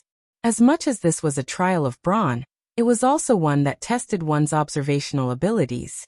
Thinking to this point, Lionel began to focus on the task at hand. The first thing he realized after a long while was that the city he was restricted to flying above was definitely Camelot. Normally, it wouldn't take him so long to realize something like this. The reason it did this time around was because of two factors. For one, he wasn't used to seeing Camelot from such a vantage point. And secondly, this Camelot wasn't exactly like the one he had come to know. From Lionel's observations, he believed that this Camelot was displaced through time. It was either a version of the kingdom from the past or from the future. Judging by the overall smaller scope, Lionel concluded that this was more likely a Camelot of the past, probably a few decades younger than the Camelot he had come to know. Why would this trial send me to Camelot's past? Lionel's heart was a bit perturbed. He still remembered the trial he had to complete. His main trial was to save King Arthur. His two side quests were to kill Modred and resolve the love triangle. And finally, the hidden quest was to make Camelot a part of true history. At this point, with how difficult everything had become, Lionel had resigned himself to not perfectly clearing this zone. As long as he saved King Arthur, he would be able to leave here alive. However, recently, Lionel realized a problem with that line of thinking. This was an SS grade zone. This meant that the reward for clearing the main quest was a Tier 8 black treasure. However, he needed a Tier 9 black treasure in order to exchange for a ticket to another world. This realization frustrated Lionel. In order to get a reward a tier above the difficulty of the zone, he needed to complete the harder of the two side quests. But with his current relationship with King Arthur, how the hell was he supposed to help fix his marriage? Was that a joke? This ultimately left Lionel with only one choice. Even if he failed both side quests, he needed to find a way to complete the hidden quest. Only then would he be able to exchange for what he needed. Of course, since this zone had a 12-person entry limit, it was still possible for Lionel to exchange 5 Tier 8 rewards for 1 Tier 9 reward. However, Lionel didn't want to put his hope into this. There were still Monet, Violet Rain and Little Nana who remained alive. This meant that the rewards would be split between the 4 of them. In that case, even if they managed to clear the main quest, Lionel would only have 3 Tier 8 rewards, which wouldn't be enough. Of course, he thought of killing Monet and Violet Rain, but he chose against doing so. Though he had no love lost between himself and Monet, Violet Rain had never acted against him. Even if he considered the matters of the tournament, those were just minor inconveniences. She never harmed his life. He would never cross his own bottom line just for the sake of a reward. And even if he killed Monet alone, that would only give him 4 rewards to exchange. He would still fall short, so there was no need to risk himself to kill such a powerful woman. There was another matter that Lionel had been reluctant to think about. If he didn't get the ticket to Terrain, he would be in mortal danger after he left this zone. How could the Slayer Legion possibly let him off so easily? So why was Lionel thinking about all of this now, other than the fact it was related to his life and death? It was precisely because the oddity of this trial was the first chance he saw that just might be related to his hidden quest. If he was lucky, it might even let him understand how to fix King Arthur's marriage without the need to befriend the man. Lionel realized that this trial was his chance. His gaze sharpened as he focused his everything on finding the clues he needed. Lionel's hawk eyes lit up. When observing such a large area, it was difficult to tell what was important to pay attention to. Lionel had listened in on way too many useless conversations about the weather, or stumbled into some not-so-wholesome displays of affection. However, he realized that there would always be clues that pointed him toward particular main events. For example, he stumbled onto many conversations about the exploits of Lancelot. It turned out that he recently killed the Demon Emperor. Lionel wasn't sure who this Demon Emperor was, but in all likelihood, he was the leader of the demons before Modred. Another hot topic he stumbled into was information about the recent closure of the Merlin trials. It appeared that Lancelot, Queen Guinevere and King Arthur were the ones who gained the most. From this, Lionel understood that this was at least 4 to 5 decades ago. The last opening of the Merlin trials was 50 or so years ago, so for it to still be such a hot topic, Lionel was sure that it ended quite recently. Still, there was one event that was spoken the most about. It overshadowed all others. The Queen was giving birth. However, There was a problem with this information that made Lionel raise an eyebrow. Leonis was in his 20s, not much older than Lionel himself. If not for this, had been much more powerful and would have been allowed by his father to participate. So who was the queen giving birth to over 4 decades ago?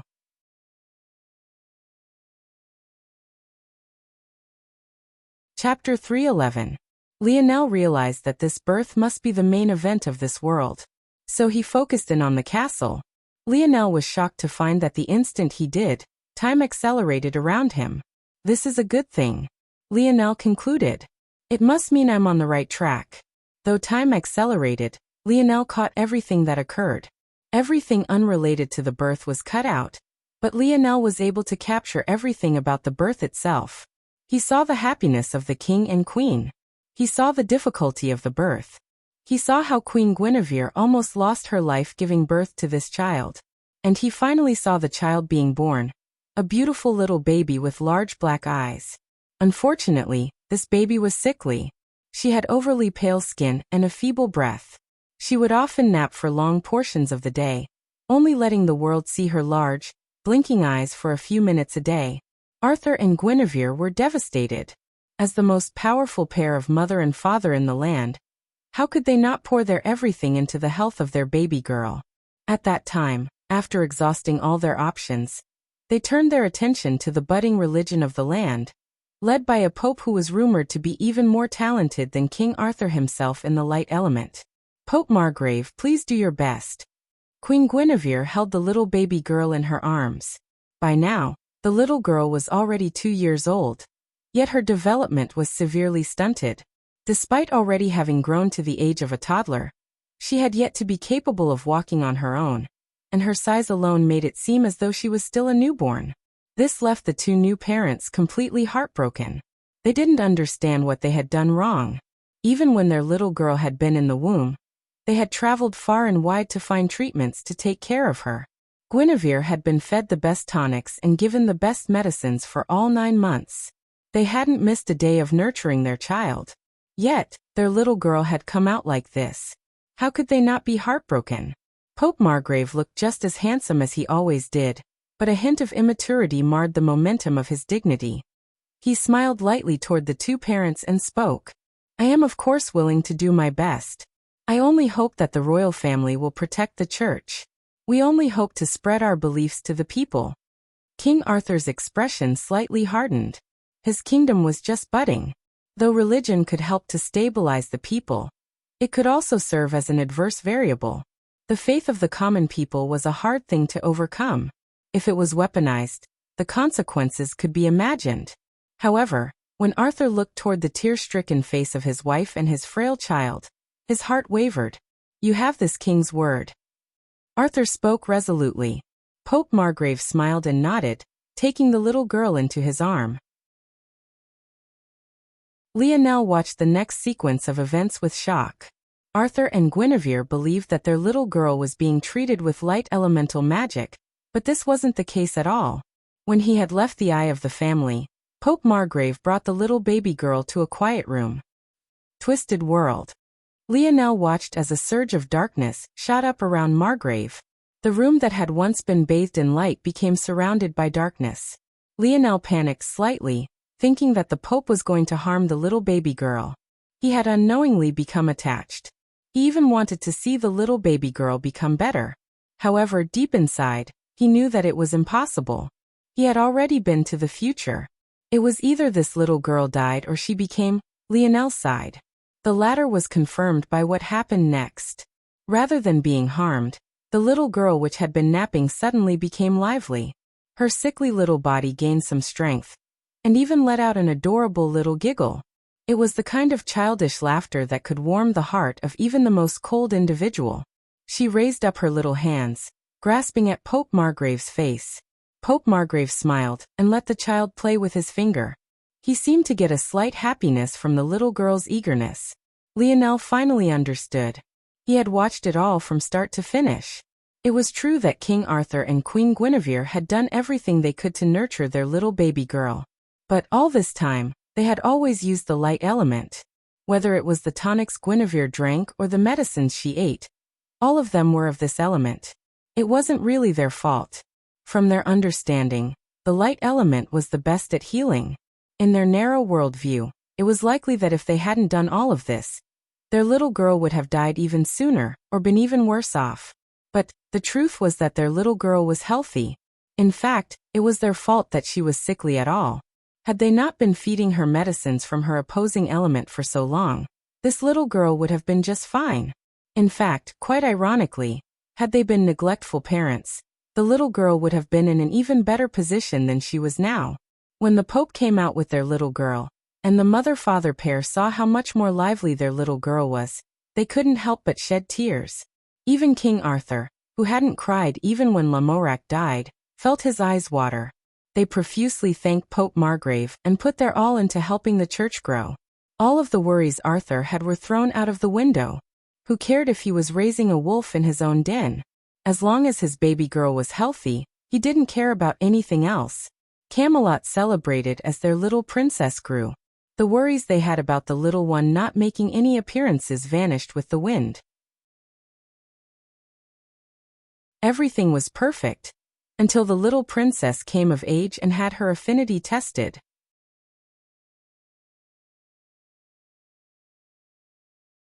Chapter 3:12.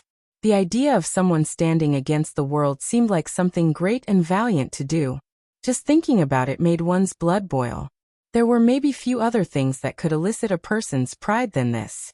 However, what if the person tasked with such a thing was just a little girl of barely 10 years old? What if she was subject to the silence of all the most powerful men and women of a kingdom, all of whom were staring down toward her with varying expressions: shock, apprehension, disgust? The little princess stood in a flowing white dress, her innocent face still smiling as she placed her little hands on a crystal 3 times the size of her body. Her large black eyes sparkled as she watched the flowing black lights. It all looked particularly beautiful to her. She didn't seem to notice the reaction of those around her. She was simply ignorant to them. Her mind was still a blank slate. How could she ever think that she would be shunned by something completely out of her control? Wow, pretty. The little princess giggled. It was the same giggle that caused the hearts of those around her to flutter. It even cracked the expressions of those that were looking toward her little body with disgust. King Arthur and Queen Guinevere looked toward their daughter with shock, not able to understand what they were seeing. King Arthur was a light magus, a talent rarely seen across several centuries. Queen Guinevere was a water magus. She too was a rare talent, and even awakened a variant affinity that tended toward ice. How the daughter that was the product of their union could possibly be a dark magus was completely unknown to them. Was this what they called fate? Tears fell down Guinevere's delicate features as she kneeled down and hugged her daughter, who was still ignorant to how her life had just changed. As for King Arthur, he didn't know how to react. His first instinct was guilt. It was he who insisted on making their daughter's affinity ceremony a public event. He thought that this would be a great opportunity to affirm the standing of their royal family. Though he hadn't known his daughter's affinity, he was certain that she was very talented. Ever since Pope Margrave began to heal her, she displayed an intelligence and wit far beyond her age. There had never been a doubt in Arthur's mind. Maybe somewhat ironically, he had been correct. Those halos of light, and those cracks spreading across the crystal's face made it all very obvious. Not only was his daughter a child, she was a monster even amongst childs. But the reality of it was cruel. "Mommy, why are you crying?" The little princess blinked, unable to understand what was happening. It was only then that she took her eyes off the pretty lights, and saw the eyes everyone used to look at her. Seeing the array of emotions, her little heart trembled. Even if she was mostly ignorant of the ways of the world, she was still an intelligent little girl. "Mommy, did I do something wrong?" Hearing these words, Queen Guinevere felt her heart breaking. "You're all dismissed." King Arthur finally spoke, his expression not giving way for anyone to respond. Those of the court left one after another. Lionel shook his head, watching all of this from start to finish. Was this how superstition worked? Even to the point of forsaking one's own daughter? If it wasn't for the fact the little princess was in fact a princess, maybe she would have been killed on the spot. Unfortunately for the little girl, things weren't ending here. They were only beginning. What did you just say to me? You want my daughter to do what? Queen Guinevere's words came out in a hoarse screech. She couldn't believe the words she was hearing. No, it wasn't that she couldn't believe them, but rather that she didn't believe who they were coming from. How could the man she loved say such words? Was this really the same man who she shared a child with? King Arthur was taken aback by his wife's reaction. Had what he said really been so bad? He couldn't help but take offense.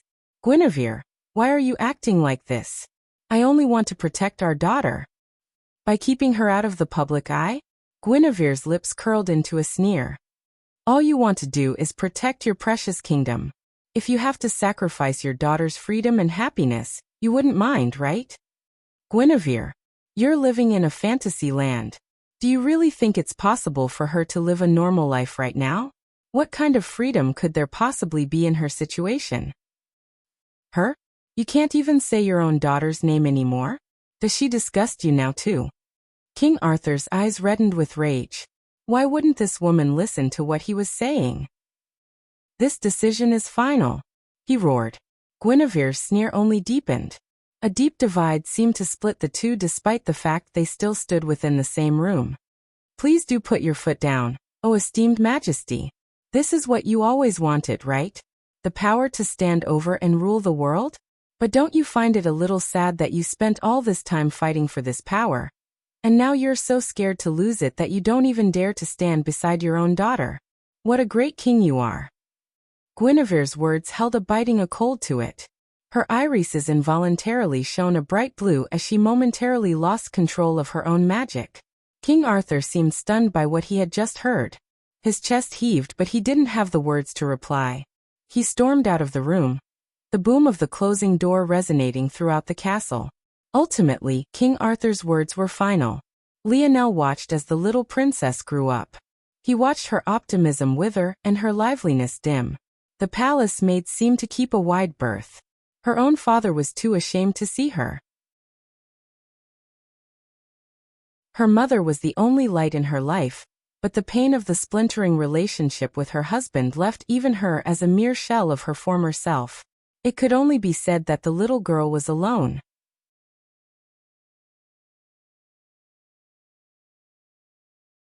Chapter 313. Lionel watched the life of this little princess until the day she chose to leave the kingdom. With her father estranged and her mother unable to provide the same warmth she once had, the one to ultimately suffer the most was a young girl who knew nothing of the world, but the same coldness.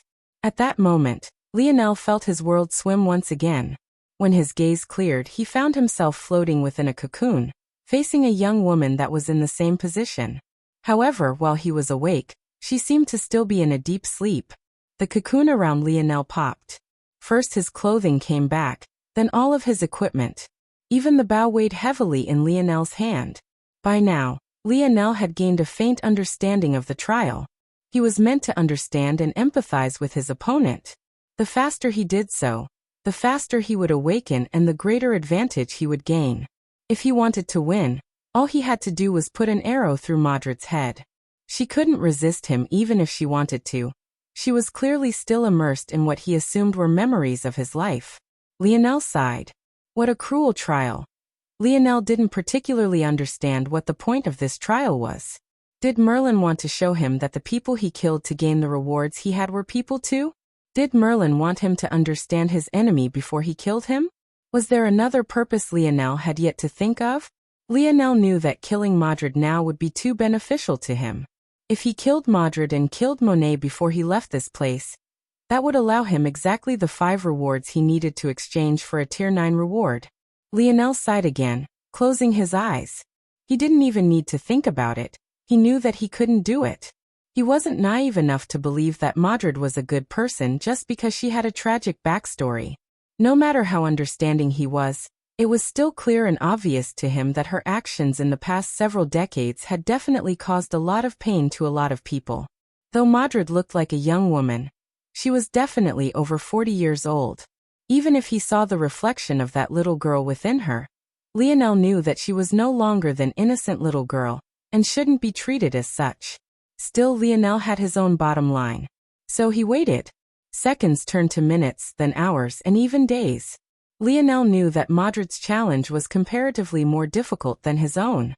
Lionel's childhood was on Earth, which had a population of billions. Just finding his storyline would be difficult, let alone coming to understand his world. Merlin had definitely not accounted for this possibility in his trials. Lionel wasn't from their world, so how could it not be far more difficult? Plus, Lionel's ability was especially suited to taking in and organizing information. This sort of trial where he was required to filter out the unnecessary and focus in on the important was practically created for him. It wasn't until an entire week later that Madrid's lashes finally fluttered. She slowly opened her eyes, the cocoon she was in breaking to reveal her defined body, which was quickly wrapped up in a long, flowing black dress. Her gaze flashed with a hint of surprise when she saw Lionel calmly meditating before her. He hadn't opened his eyes even after she awoke, but Madrid could tell that he was already on high alert. After a moment, she came to understand what must have happened. After all, she could draw the same conclusions Lionel could. You know, boy, having sympathy for an enemy is as good as asking for death. Madrid spoke lightly. Her tone didn't carry any gratefulness, nor was it laced with any of the relief one should have upon escaping death by the hair of their teeth. It was obvious to any semi-intelligent individual that Lionel had shown mercy. But Madrid's disregard for her own life was even more surprising. Lionel slowly opened his eyes when he heard Madrid speak. Some people would call me quite foolish, yes. Some? Madrid asked with an enchanting smile. I think even the few that would do as you did would still call it foolish. Lionel looked toward Madrid for a long while, seemingly trying to see through her. Finally he stood, brandishing his bow. Shall we fight? Why so soon? Madrid asked lightly. I'm very curious about the world you are from. Just what sort of place is it? Lionel didn't know how to respond to this. Was he supposed to tell Madrid that the pain she suffered as a child was just a fanciful story woven by writers? Would anyone be able to accept that about their lives? If things go well, then you'll get to experience it for yourself, Lionel finally said. Lionel had deliberated over this answer for a long while. He didn't think that there was anything particularly important about his choice of words. He just didn't know how to explain himself, so this was all he could say. However, what he could have never expected was for the whole of the trial grounds to suddenly tremble fiercely the moment he spoke the last of his sentence. Lionel's expression changed. He shot a glance over to Madrid, but he found that she was just as confused as he was. It was clear that she also had no idea what was going on. Without a choice, Lionel pulled out the dictionary. He had to know if the situation had changed. What's happening? Ping. Replying to Seed, hidden quest has been completed. The world of Camelot is integrating with Earth's fold of reality. Lionel stood frozen. What? How could something like this happen? Out of all the possibilities, out of all the thoughts he had, out of all the ways he thought things could go, this was the absolute very last thing he had even considered. The world continued to rumble as Lionel clutched his bow. He really had no idea what would happen next.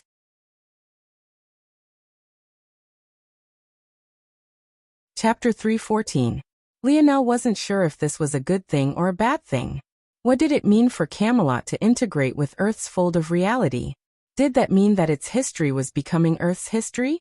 In that case, would there be changes to the current normal zones of Earth? Did it mean that Camelot was descending onto Earth? In that case, did that mean that Earth was gaining new citizens? Or potentially enemies in the demons? Lionel couldn't make heads or tails of what was happening. He couldn't wrap his mind around just how a fairy tale could become a part of real life. But now that he thought about it, hadn't he been interacting with them all this time? How were the people of Camelot any different from real people? If Lionel had to differentiate them between the people of Earth, he really had no ability to do so. As though this wasn't already confusing enough, Lionel had no idea how he had passed the hidden quest requirements. He had done nothing to this point to work toward that goal. In fact, if he thought about it, he was really stupid for having not at least questioned the dictionary about it first. It was just that he was distracted by learning this new magic system, and all the drama that had come with it. Lionel shook his head, completely ignoring Madrid for the time being. What requirements did I meet to cause this? More than anything else, he was the most curious about this. Actually, it might have very well been possible that he wasn't the one who met the requirements at all. After all, there was still Monet, Violet Rain and little Nana here. Even though little Nana had been booted from the trial, she was still one of the zone participants and Lionel had left her alone for a long while already. Ping. Replying to Seed, there are two requirements that need to be met. Awareness and acceptance. Lionel felt as though he had been struck by a bolt of lightning. These two requirements seemed simple enough, but the longer he thought about it, the more impossible they seemed to be to fulfill. Awareness alone seemed easy enough. Just telling Madrid that a world like his existed might be enough to fulfill the requirements of this first prerequisite. But what about acceptance? How could you possibly get someone who was born and raised in Camelot to both be aware that there were other worlds and accept their existence? In truth, even if someone wanted to accept this, it might not necessarily be possible. The only person in this world one couldn't fool was oneself. It was not possible to make oneself think something one didn't want to think or feel a way one didn't want to feel. Let's say, for instance, that Lionel was told that a metamorphosis was coming before it descended. Let's say he was also told that he and everyone else who managed to survive would gain amazing powers beyond imagination. And let's say that it was his father who told him all of these things and warned him to prepare, or else it might cost him his life. Lionel might want to believe these words. After all, they came from his father. If he couldn't trust the man he trusted the most in this whole world, then who the hell would he trust? But even if he wanted to believe, could he? At that time, Lionel would have known nothing of the world, but what was right in front of him. On top of that, he would have been raised in an environment where science and research was above all else. How could he so easily throw all of these things to the back of his mind to accept what sounded like a nutcase's rantings? This was what it meant to gain acceptance. Madrid not only needed to be aware another world might exist, but she also needed to accept to her very soul that it did. After coming to this understanding, Lionel couldn't help but chuckle. This fourth trial might have been exceptionally cruel, but it actually did him a massive favor. If it wasn't for living Lionel's life from start to finish, how could Madrid so easily accept the truth? Lionel took a deep breath and calmed himself, looking up to see Madrid's playful gaze. The trial's rumbling continued, and seemed to only intensify with each passing moment. It left Lionel feeling disoriented and a bit dizzy. This seemed to remind him that there was much more he had no idea about. How is the integration happening? Ping. Camelot will form its own satellite and orbit around the core of Earth's fold of reality. Lionel raised his brow. He knew that satellite was a technical term astronomers used. It described both artificial and celestial bodies that orbited a planet. Did that mean that Earth was getting another moon? What did this mean for Earth? What would it do to the already volatile political climate? How would the Empire react? What about those hidden families? The Slayer Legion? Lionel felt a massive headache coming on. But something felt off about this continuous rumbling. Lionel subconsciously felt as though something was hindering Camelot's progression. How long will this take? And does this mean the zone trial is over? Lionel asked. Madrid blinked her pretty eyes. Zone trial? She seemed to be very curious about this. What did it mean exactly? This little toy also seemed to be quite interesting. Ping. Lionel was stunned. The dictionary wasn't answering? This was the first time this had happened. What did this mean? Just when Lionel wanted to ask again, the rumbling reached a peak. Lionel's vision blurred and swam. He felt his entire body being forcefully ejected. It felt as though his body had been sucked into a black hole, stretching into a thin line that was pulled out of his current reality. Bang! Lionel crashed onto something hard, but his vision was still too black to see anything. However, what he did see when his vision cleared left him stunned.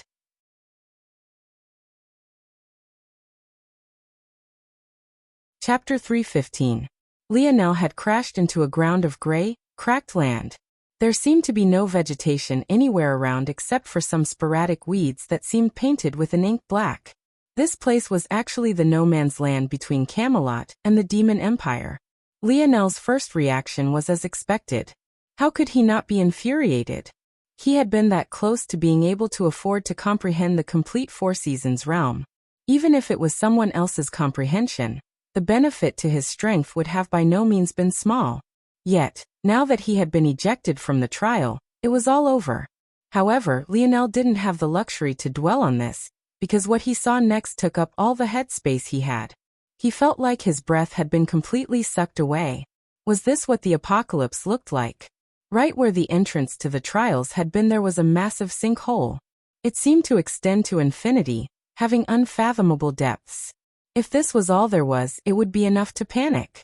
Yet, the sinkhole seemed to be connected to the skies by an invisible pillar of energy. The rumbling, black clouds above formed a large eye of the storm above, swirling and forming a massive cyclone.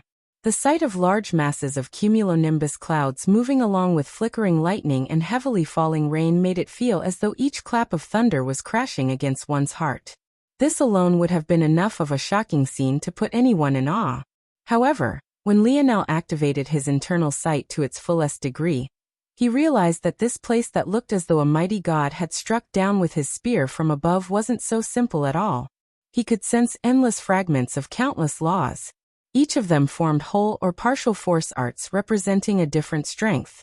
It was so faint that most of it was invisible even to those who had already awakened their internal strength. Lionel took a deep breath and closed his eyes. When they snapped open once again, the faint image of a majestic bird loomed over his shoulder.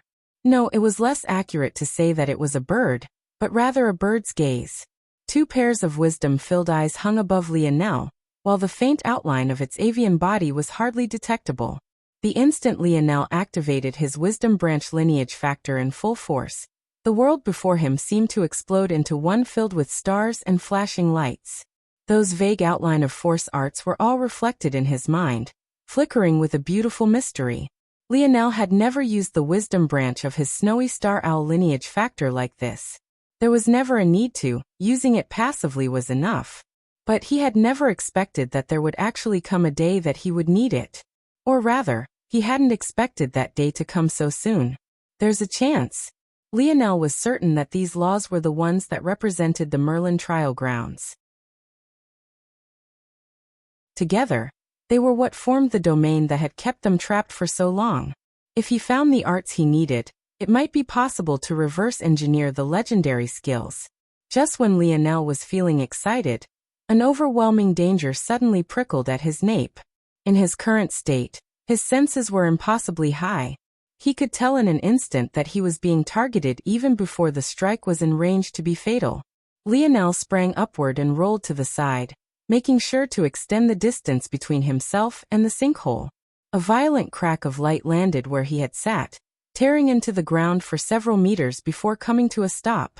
Lionel rolled to his feet, facing the direction he felt the fluctuation of magic coming from. As he did, he allowed the pair of eyes floating to his back to slowly fade away. He had already made the mistake of letting his stamina run out before. Now it was at the forefront of his mind. Though activating his wisdom branch wasn't nearly as taxing, he still chose to be careful. In the distance, King Arthur held onto his sword, his aura blazing. However, he could only hide how shaken he felt.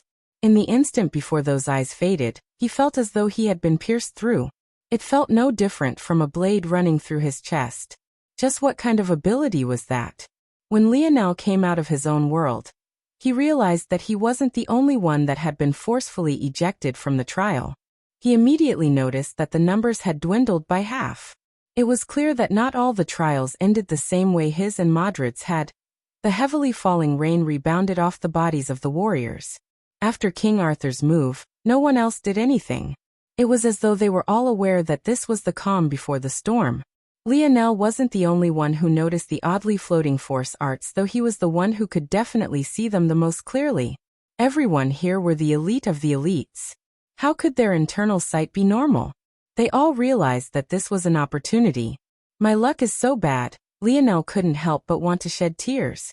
He had the inside track to completing the Four Seasons realm thanks to his ridiculous number of slaughter and star points, but now he actually had to fight again for what he had already earned.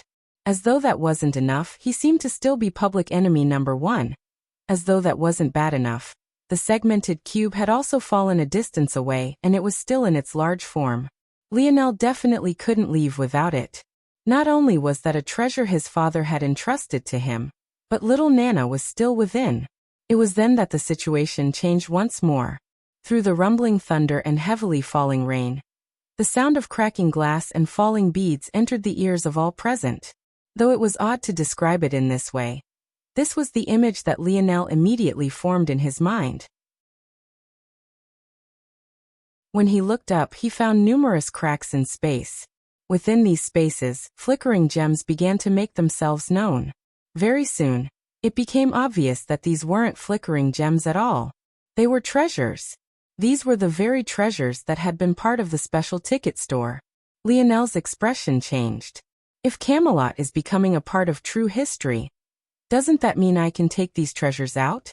Lionel swept his gaze over the 36 or so remaining elites, his heart tightening. It seemed the situation had become more complicated again.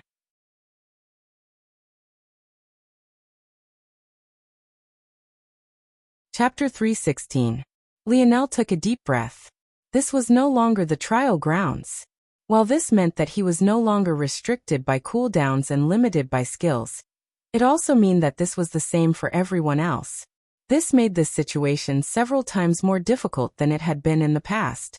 Lionel believed that if he tried to use his Dreamscape battle sense now, the drain on his mind would be even greater without the limitation on the actions his opponent could take. But for the time being, Lionel couldn't worry about this any longer. Lionel's senses reached out once more. Though it seemed like he was paying attention to the opponents before him through the heavy rain, he was actually looking for legend skills. Lionel realized something very important. Though it was negative that he could no longer guarantee himself the Four Seasons realm with his bow, that didn't mean it was a net negative. While he couldn't guarantee anything anymore, his paths had suddenly broadened. With all of these force arts floating around, did that mean that he could find the legend skills for his spear as well? Just as Lionel was about to act, someone else couldn't hold back any longer. Lionel locked onto a demon lord. Surprisingly, it was the very same zombie demon lord he had met during his first battle in this no man's land, Coyote. Lionel remembered what Lancelot had said about this demon lord. Back then, he had been with the demon lord Dagon, a skeleton demon with heavy balls chained to his wrists and ankles. According to Lancelot, Dagon was ranked in the high 20s amongst demon lords, and was even comparable to those in the top 20. Yet, compared to him, Coyote was much more dangerous. The reason was simple. There was simply too little information about him. No one knew his likes, his dislikes, his tendencies, nothing. Maybe even Mordred was in the dark about this. Coyote shot forward, his rotting eyes completely placid as though he didn't notice the tense situation they were all in. A foul stench wafted from his body as heavy droplets of acidic rain rebounded off his dead skin. A spear. Lionel took notice of Coyote's weapon immediately. This was most definitely not the weapon Coyote had used during that battle. It seemed that he had been hiding even his main choice of weapon from others. In fact, as far as Lionel remembered, he barely had any impression of Coyote during the trials. However, now that Lionel thought about it, he remembered that the only time he ever saw Coyote display any types of emotions was when the latter felt greed after Lionel took out his black-chained spear. Back then, Lionel had been paying particular attention to the two demon lords in case they interfered in his battle with the Minotaur. With his ability to read people, he would never mistake such an emotion. Wait, Lionel's frown deepened. For someone like as cautious and low-key as Coyote to be making a move now. Lionel's gaze flashed, locking onto a certain direction. When he realized what was happening, his frown couldn't help but deepen. Coyote wasn't running in the direction of a legendary skill. But Lionel knew it was impossible for such a man to take such a risk for nothing. So that's how it is. Lionel finally understood, but he hesitated. He already had so many enemies. If he made one of Coyote too, while no one had moved after Coyote did, Lionel could guarantee that if he did, several wouldn't stay idle any longer. Lionel shook his head, steeling his heart. This hesitation, it wasn't like him. Lionel shot forward, his sudden movement catching the attention of all those who had been paying particular attention to him. Still, of those paying attention, Coyote was the most shocked. He had been very cautious since the beginning. Before he made this move, he had deduced that there was a better than 50% likelihood that no one would bother with him, and would choose to instead observe from afar. After all, the situation was still tense. Humans and demons alike had a tendency of letting others test the waters for them. Like this, it would be possible to test for any dangers ahead of time. However, he could have never expected that Lionel would actually throw all of this to the back of his mind. In fact, not only had Lionel done so, but it seemed as though his target was completely different from Coyote's. Yet, judging by the fact Lionel's gaze hadn't left the zombie demon lord from start to finish, Coyote knew that he had been seen through. A smirk curled Coyote's lip. It seems that I've been seen through. But so what? They must think I'm weak just because I choose to keep a low profile. Who do you think you are to challenge my will? Your spear is mine. Coyote didn't bother hiding his intentions any longer.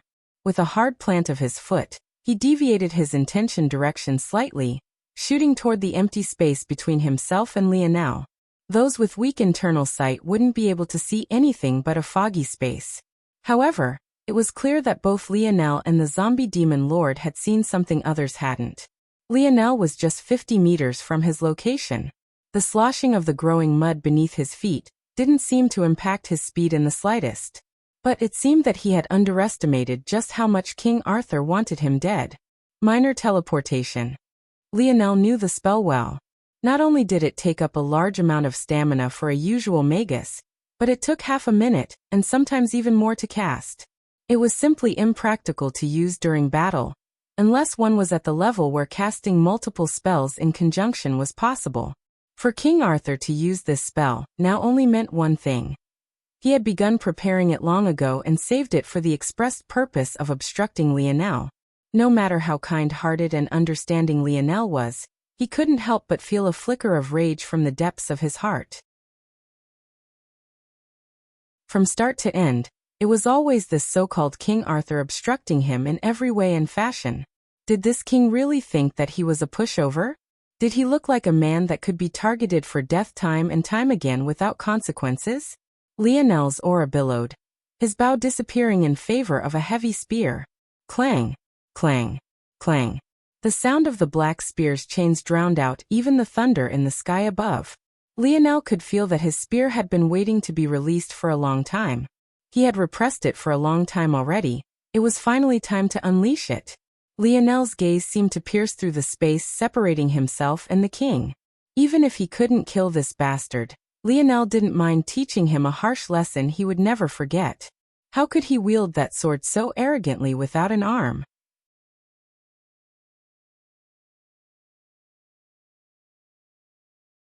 Chapter 317. King Arthur widened his stance, grasping his sword with both hands. His blonde hair billowed beneath the falling rain. Even in this environment, he seemed completely untouched, a holy golden aura keeping him completely dry. Lionel charged forward, his black spear resonating with the clapping thunder. His every step was entirely enveloped by a golden light, accelerating his speed several times over. At the same time, bronze runes etched themselves across his body, drawing a crown on his forehead and hovering a halo above his head. Raging violet lights emitted from his body, directly suppressing Arthur's kingly might. It felt as though this was the true arrival of a king. A man who could hold his head even higher than the legendary King Arthur. Such a feeling made the rage in Arthur's heart deepen. This brat? Above him? It seemed that since his sword hadn't tasted blood in so long, his legend had been forgotten. At that moment, spear and sword met. The clash caused a violent wind to spread out with them as the center. Sword force sliced the wind apart to one side, and spear force billowed into the sky from the other. The land around Lionel and Arthur shook and quaked, their gazes meeting across their weapons. Lionel could see the unconcealed rage within Arthur's eyes. Arthur could see the cold indifference in Lionel's. At that moment, they completely forgot and were uncaring about Coyote. It seemed that the actions of the zombie demon lord was meaningless.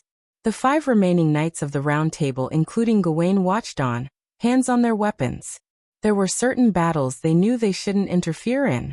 In the past, these battles were the ones Arthur fought to build his legend. And now, They felt that this battle was no less important. Somewhere a long distance away, Queen Guinevere stepped out onto a terrace, looking up toward the rumbling skies. A deep sadness and complexity reflected within her eyes. Somehow, she felt that this battle would be important as well even without being present. It wasn't a matter of winning or losing. It was deeper than that. Lionel and Arthur separated, their weapons vibrating wildly. Arthur's aura surged, force climbing around his body to impossible heights. It had been too long since the King of Camelot had gone all out.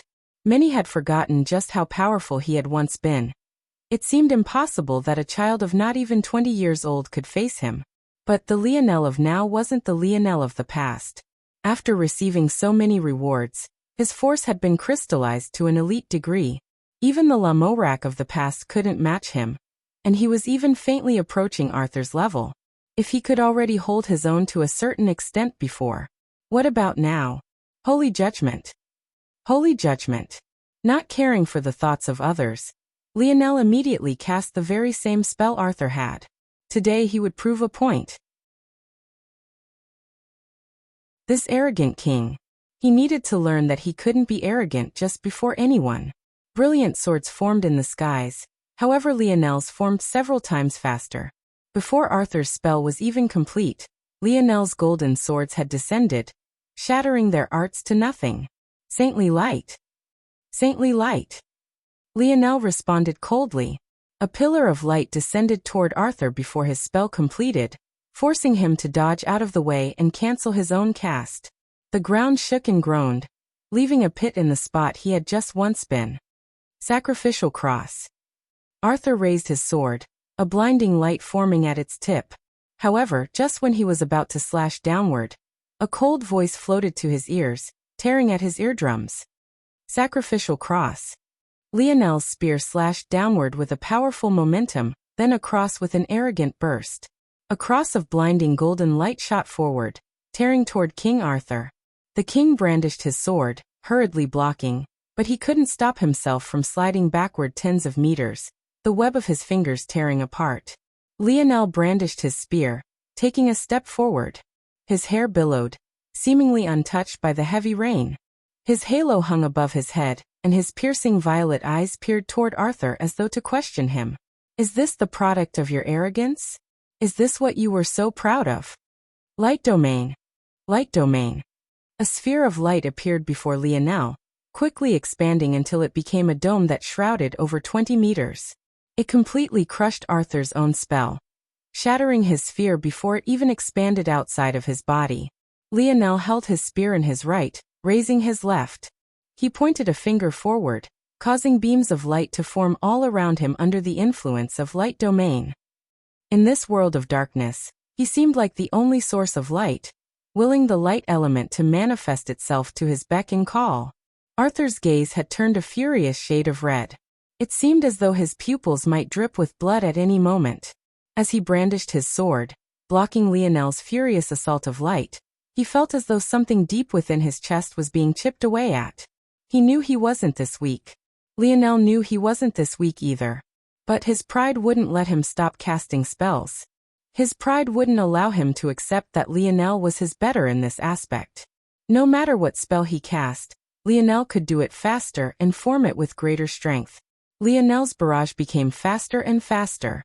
Beneath the effect of light domain, it was as though a tiger had grown wings. His light elemental arts formed even faster than they had before. He felt as though he could take control of the whole world. Domain, this was the feeling of a domain.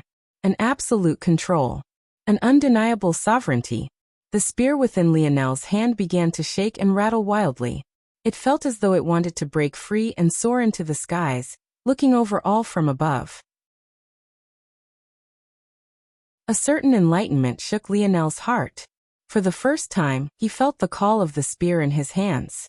At that very moment, Coyote had appeared before the legendary skill art, his rotting lips curled into a smirk.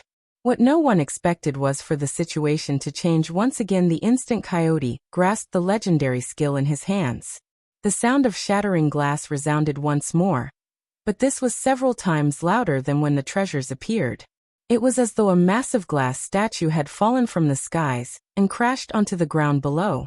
Within any explanation, Lionel felt a surging sense of crisis. The primitive man's instincts had already sunk deep into his bones. After being stacked with several other primitive consciousnesses, his instincts had already reached another level, helping his battle sense greatly. In fact, if it wasn't for this, maybe his dreamscape battle sense wouldn't have manifested so easily or so quickly. Without hesitation, he ducked down. As though sensing the same thing, Arthur did the same. Those who were lucky followed the crowd even if they didn't sense it themselves. However, those who were unlucky found themselves riddled with holes from an attack they couldn't even see with their own two eyes. Lionel watched as several elites fell, dead, not daring to get up on his own just yet. Even 3 of the knights of the Round Table fell beneath this inexplicable barrage. At that moment, Lionel's dreamscape flashed with a violent arc of lightning centering around a particular book. The Legend of Affinities, the Epic of Magi. According to the book, there were 2 affinities that were rarer than the light element, 2 affinities that had only appeared within the legendary magus of an era. Merlin, the time and space affinity. That attack, that was most definitely a spatial ripple. However, it wasn't caused by a person. It was caused by the appearance of something. Lionel craned his neck from the ground, looking back toward the massive sinkhole he had distanced himself from originally.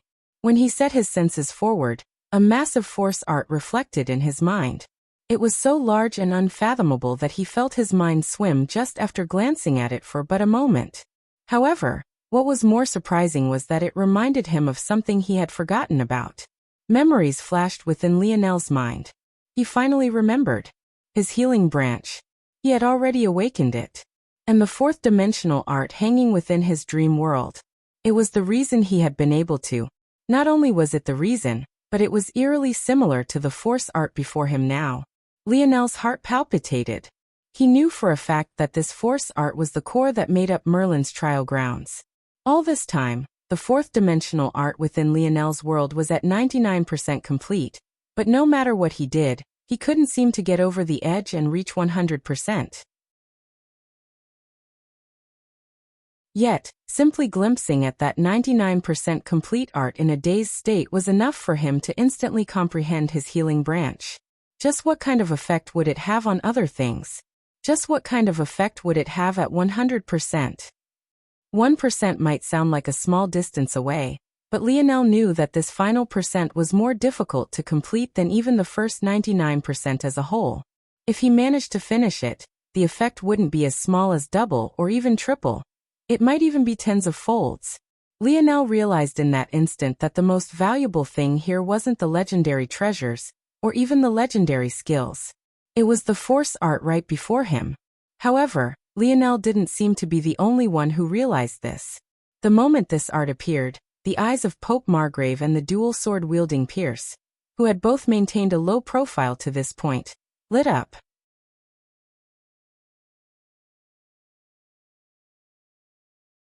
Chapter 318. Pierce stood from the mud-soaked grounds and took a step forward, brandishing his 2 long swords. Stand down. Gawain looked toward Pierce with reddened eyes. They had just lost 3 knights of the Round Table. As things stood now, there was only Gawain and Ector remaining. It could be said that this was the greatest blow Camelot had taken since its establishment. Gawain's number 1 priority was protecting the lives of those that remained. He couldn't allow a moment of hot-headedness or greed to ruin the foundation of Camelot. The gaze he looked toward Pierce seemed only a step away from madness. He had too many clashing emotions in his mind. On the one hand, he didn't agree with the way Arthur was doing things. But on the other, he didn't want to see his king lose like this, nor did he want his fellow brothers to sacrifice themselves one after another. In the height of his emotions, Gawain believed that Pierce was trying to step in to defend Arthur's honor. Everything he knew about Pierce to this point defined him as a man of honor and nobility. Acting to defend Arthur at this point was exactly what the persona of the past would have done. However, Gawain would have never expected for a simple command of his to cause Pierce's sword to find its way to his neck. Gawain might have been in an emotional state, but he was still one of the 12 strongest knights beneath King Arthur. He reacted with an inhuman quickness. arching his back toward the ground and barely dodging the long, slightly curved sword. Still, he felt a cold wind across his throat. When he brought his fingers up, he found that a thin line of blood had already been drawn across his Adam's apple. Death had been just that close. When Gawain got over his shock, he immediately felt a surging anger. "Pierce, what do you mean by this?" Gawain's roar seemed to be trying to rival the rumbling clouds above, but it was, maybe fittingly, completely drowned out. Phew! Before Pierce even got a chance to respond, Gawain suddenly felt a sharp pain to his back. He looked down shaken. His body trembled, blood leaking from his lips as he tried to speak. But the spear that had gone through his chest didn't seem apt to allow him to do so. Gawain struggled to turn his head back, only to be shocked to find his brother in arms, Sir Ector. Shock, unwillingness, resentment. It all flashed through Gawain's eyes in those last moments. But all he saw in Ector's eyes was a dullness, as though he didn't care about taking the life of his friend of so many years. Gawain's body fell limp and lifeless, the plop of his figure onto the wet ground somehow resounding more than his final roar. The eerie sound seemed to wake Ector from his daze. He blinked, his eyes squinting in confusion. He looked from his bloodied spear to the body on the ground. When he thought of a certain possibility, his heart shook. "Aelyard!" Ector's tragic cry sounded like a wounded beast. He was so furious that the blood vessels of his eyes popped, causing streaking tears of blood to coat his cheeks. However, they were quickly washed away by the heavily falling rain, as though the world itself didn't want him to grieve. Ector turned his gaze toward an unassuming Magus, a seemingly amiable old man Lionel knew well. If it wasn't for Aelyard, Lionel wouldn't have lost control of his emotions during his first meeting with Lamorak, and maybe their relationship wouldn't have turned out as tragically as it did. "Pchu!" A spurt of blood flew of Ector's neck, his head snapping backward as small bits of remaining flesh tried to keep it attached to his shoulders. In his death, he didn't get to see who did it. However, there had only been one person in that direction. It could only have been Pierce. Ector could have never believed that he would be betrayed by not one, but two people of Camelot. This entire sequence of events was witnessed by both Lionel and King Arthur. The latter had reached such a state of rage that his visage had returned to an eerie calm. It was a kind of calm that even made Lionel's heart tremble. What kind of feeling was it to watch 6 of your brothers killed one after another? Not only killed, but to even be betrayed by 2 you once thought you could trust with your life? There were many times that Arthur had thought of expanding the Knights of the Round Table to 13 just to add Pierce. Magus Aelyard was a pillar of Camelot, one of the 7 more powerful mages of their kingdom. Yet, both of them had slighted him in this way. At this point, his rage toward the 2 of them was several levels beyond the rage he felt for Lionel. Lionel cautiously rose, his eyes narrowing as he looked toward Aelyard. So that's how things are. Maybe even Lamorak was being unknowingly influenced. There were many people Lionel thought that might be traitorous. He knew there was a high likelihood of a mythological zone becoming a unique zone. So he had always been paying attention. He subconsciously focused on Lamorak because the latter had not only humiliated him, but always seemed to be outrageously antagonistic for little to no reason.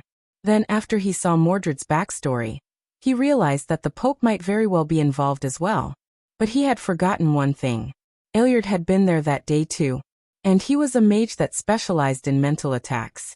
What if from beginning to end, this was all orchestrated by Aelyard? Lionel's eyes fell on the seemingly amiable, scholarly man. His aura wasn't as towering as King Arthur's, yet the wind and rain seemed to bend around him as though not wanting to disturb him. "You're very curious," Aelyard spoke.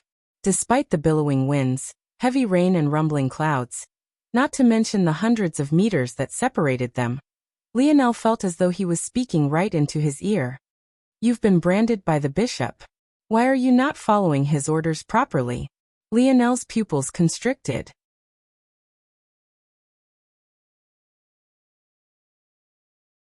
Chapter 319. The Bishop. It had been too long since Lionel heard mention of this person. Within the Joan Zone, this entity seemed to rule the lives of Joan and the men around her. At first, Lionel had thought that the bishop was the man in the tunnels, Nicholas. Lionel still remembered the fanaticism in Nicholas' gaze when he asked him if he was well known in the future. Despite the fact the man was his enemy, Lionel couldn't help but feel bad for him at the time. These people were likely promised great things, but how many of them really got to enjoy these rewards? Nicholas thought he had become some famous legend in the future, yet Lionel had never heard of him.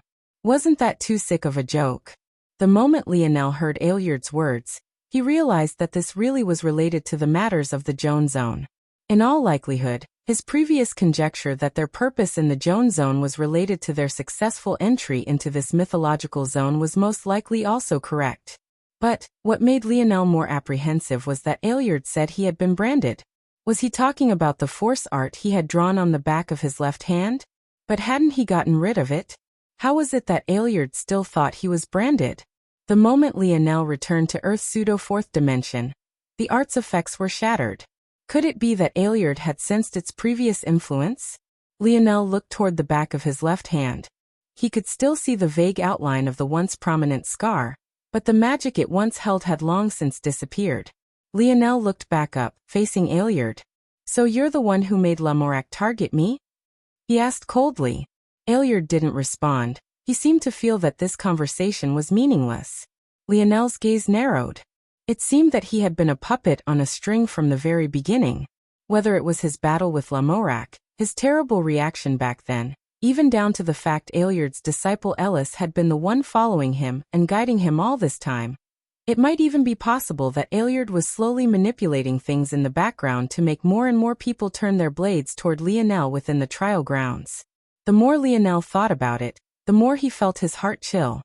He closed his eyes, settling the rolling waves in his chest. When he opened them once again, his calm had returned. "Thanks, you've taught me a lot," Lionel said placidly. Clang, clang, clang. Lionel brandished his spear, the clanging of the spears reaching a feverish pitch. Lionel flipped his palm, causing a horn to appear in his hand. If one looked closely and had been there that day, it would be possible to recognize this horn as having once been the property of the Black Rhino Lionel had defeated during his trip to this no-man's land. Back then, Lionel had just wanted to complete a few missions so that he could read the rest of what the Mage Academy library had to offer. But now this horn had become his trump card. Since these traitors had revealed themselves so easily, even after seeing the combat prowess of Lionel and Arthur, and even taking into account the existence of Mordred and the others, it meant they were confident in their own strength. Confident to the point of believing they no longer had to hide themselves. However, did he really look like someone who could just be rolled over? Lionel guessed that the goal of these people and the bishop was the fourth-dimensional force art to his back. Maybe in the meantime, they wouldn't mind picking up some treasures and comprehending some legendary skills along the way. To them, this was practically an open treasure trove they could take up whenever they wanted. The so-called resistance before them was meaningless. Lionel laughed. But when others heard it, they felt their hearts tremble. They could hear all of his emotions. His bitterness, his rage, his pride. In the past several months, he had been toyed with like a puppet on a string. He thought himself to be intelligent, yet he hadn't even realized who his true enemy was until the last moments. Now that he thought about it, Aelyard was probably only dissatisfied with him because he wanted to make use of Lamorak for a bit longer. By Aelyard's estimation, had Lionel not killed Lamorak and gone against the wishes of the bishop, Aelyard would have never been exposed at all. After all, his suggestive magic on Lamorak had been weaved over several months to years. It was much too subtle compared to Hector, who he rashly took control of just for a few moments. Though he didn't mind being exposed now, he felt as though it was unnecessary, and he felt forced by the circumstances. He didn't like not having everything in the palm of his hands. To him, Lionel's actions were akin to a jumping monkey stalling the path of a king. However, even Aelyard couldn't help but frown slightly toward Lionel's laughter. He could tell that this laughter wasn't one of hopelessness, nor was it one of madness. It was almost like the kind of laugh you gave a friend when you fell for a prank. It was simply too light. Lionel brought the horn up to his lips and blew.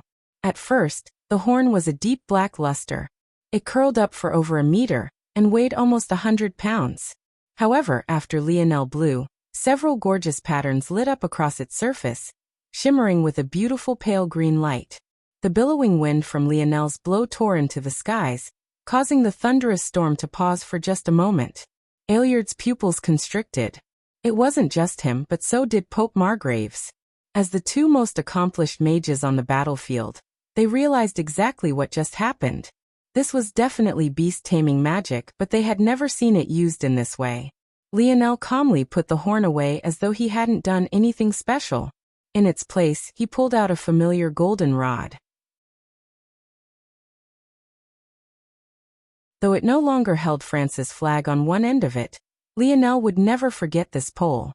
It was none other than a replica of Joan's weapon. I didn't get to use this against the monocle-wearing bastard. But that's just fine. I happen to hate you all almost as much.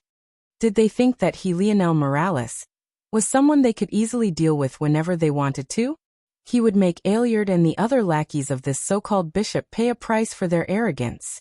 And the cost he was asking for was nothing less than their lives.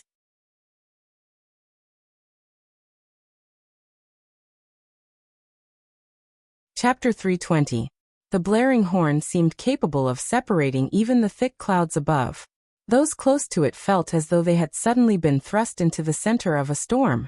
Even after the sound traveled tens of kilometers, it refused to dissipate, multiplying over itself and projecting outward for longer and longer distances. Lionel stood amidst the rain with an indifferent expression. However, the ground had already begun to rumble. If the world had already felt as though it might end at any time, it was practically on the brink of destruction now.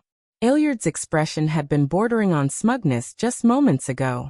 But now, it felt as though everything within his body had tightened. He stared daggers toward Lionel, but the latter remained unmoved. At that moment, the first roars came from over the horizon. Massive demonic beasts of all shapes and sizes charged forward as though they had lost their minds, savage expressions being projected from their red eyes. It could be said that Lionel was an absolute expert of every path of magic Camelot had to offer. As long as it was within the magic art tower, it was stored within his dream world, never to leave. The only reason he never used elements outside of light and earth was because it simply wasn't worth it. With his affinity, casting light or earth arts took half the stamina, could be completed in half the time and carried twice the strength. Why would he waste his time casting other arts when this was the case? However, there were especially rare instances where the paths of other mages were beneficial to him. Whether it was when he used a teleportation art as a trump card, or when he used the sensory blockers of mental mages to form the maze within Camelot's castle, both of these were instances of Lionel taking a step out of his true comfort zone. The use of this horn was yet another instance. Originally, Lionel hadn't had a plan to use Joan's treasure. He originally saved it within his dreamscape only to test his new dream sculptability. Back then, Joan's treasure had just been a useful outlet. However, after he met Simeon again, he realized that this treasure might become very useful when disrupting Simeon's control over his beasts. Unfortunately, Simeon had smartly retreated long before Lionel got a chance to use this trump card he had kept in reserve.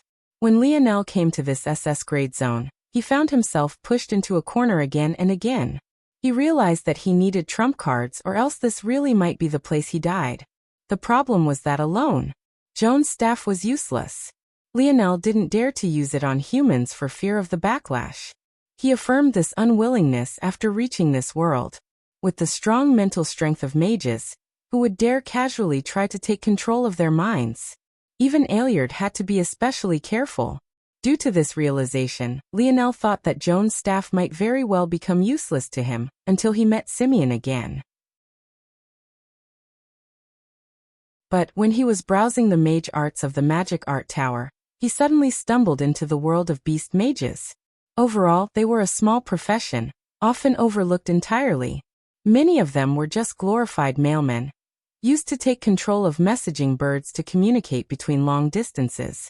However, it was in them Lionel saw endless potential, and a plan began to form in his mind. The horn just happened to be a useful medium, but the true strength of the horn were the spells Lionel inscribed onto it. These spells were to beasts what mermaids were to sailors.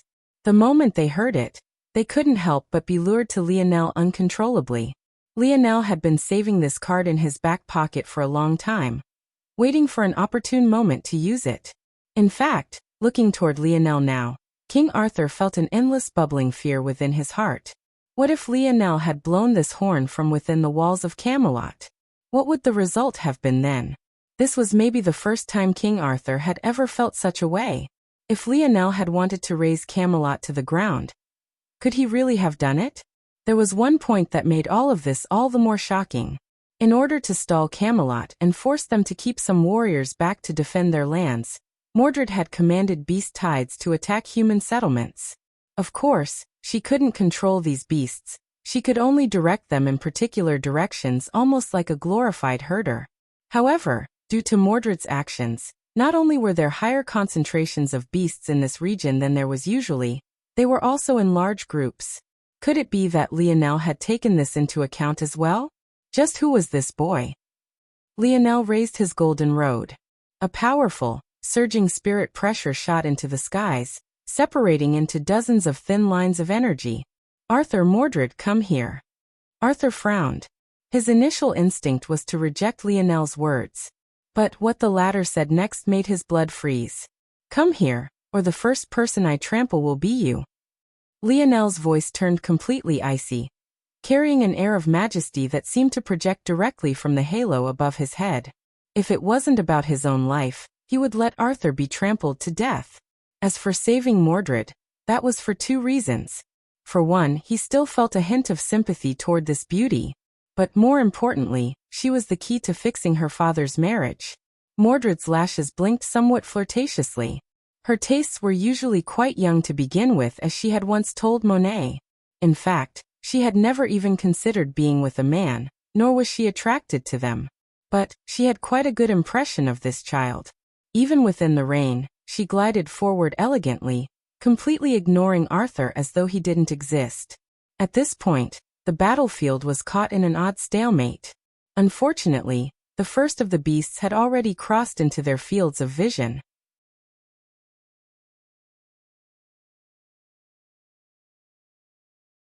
Chapter 321.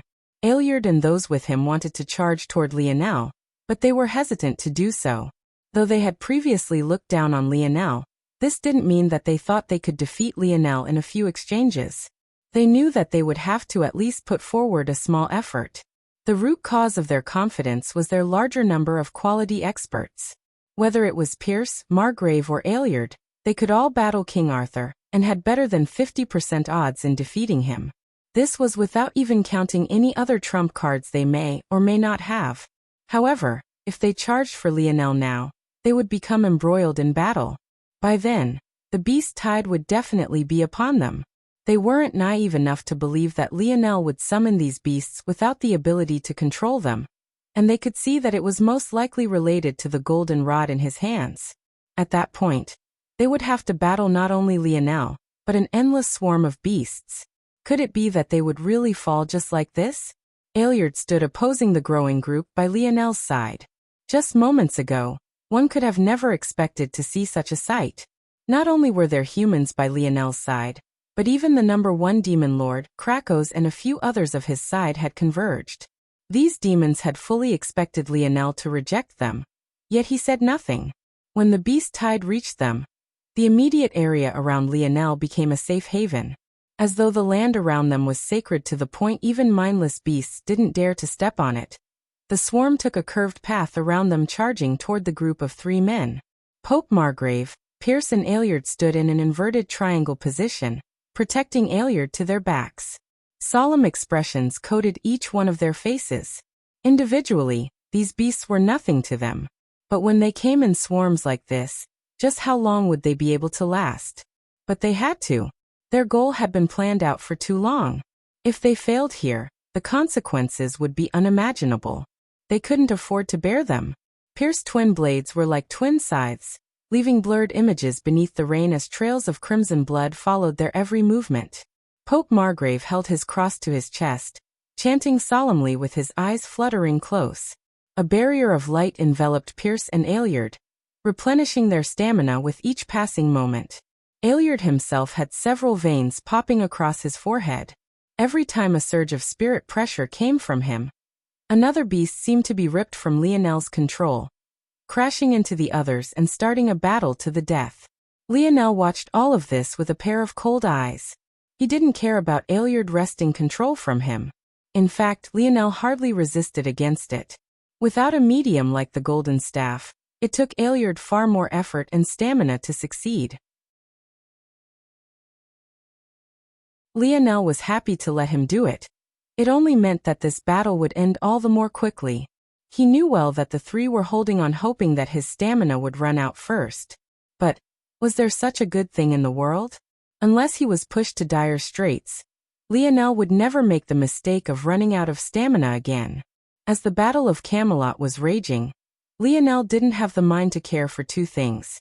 First, he had yet to figure out just why it was the dictionary hadn't answered his question, and secondly, the integration was still ongoing. At this time, Earth was undergoing drastic changes. The moon was easily taken for granted.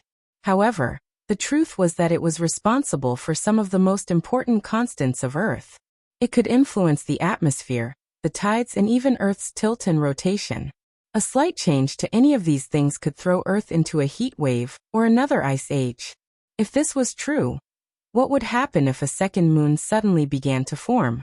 What would happen to Earth's rotation? Its atmosphere? Its tilt?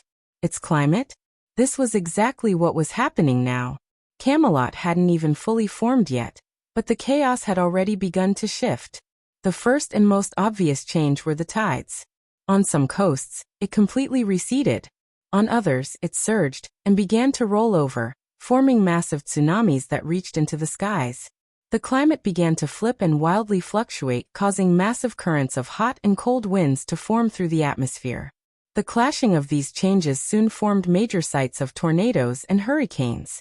If one looked toward Earth from space, one would usually find a beautiful blue and green planet that looked somewhat like a polished marble. However, if one looked now, it was almost impossible to see any land at all. Massive white clouds formed large swirling patterns across the skies, masking the disasters they were causing below them. Such massive changes to climate should have occurred over centuries, millennia, even. Yet, in this new world order, it all seemed to be happening simultaneously. At this point, everyone had been focused on clearing out as many invalids and zones as possible, also that a normal society could be rebuilt. But this sudden change caught everyone off guard. At that moment, Emperor Fox stood within Earth's central palace. His hands were clasped behind his back, his flowing white hair whipping about in the surging winds as the sky darkened. His eyes narrowed. He seemed to realize that a massive change was coming even sooner than he anticipated. But he wasn't sure of what this could mean for the future of Earth. They weren't ready for such a change just yet. Within Camelot's world, Lionel had no idea what was happening to Earth at this moment. However, even if he did, there was nothing he could do about it. He had to stay focused on the task at hand. Though he had forced his enemies into a corner, and seemingly so easily, at that he still couldn't feel at ease. He seemed to have earned this victory. He knew that there was a limit to how powerful those of higher dimensions could send here. With them being restricted in strength, it shouldn't be shocking that they'd lose to a prepared Lionel. But still, Lionel couldn't shake off the feeling no matter how hard he tried. A unique zone shouldn't be this easily resolved.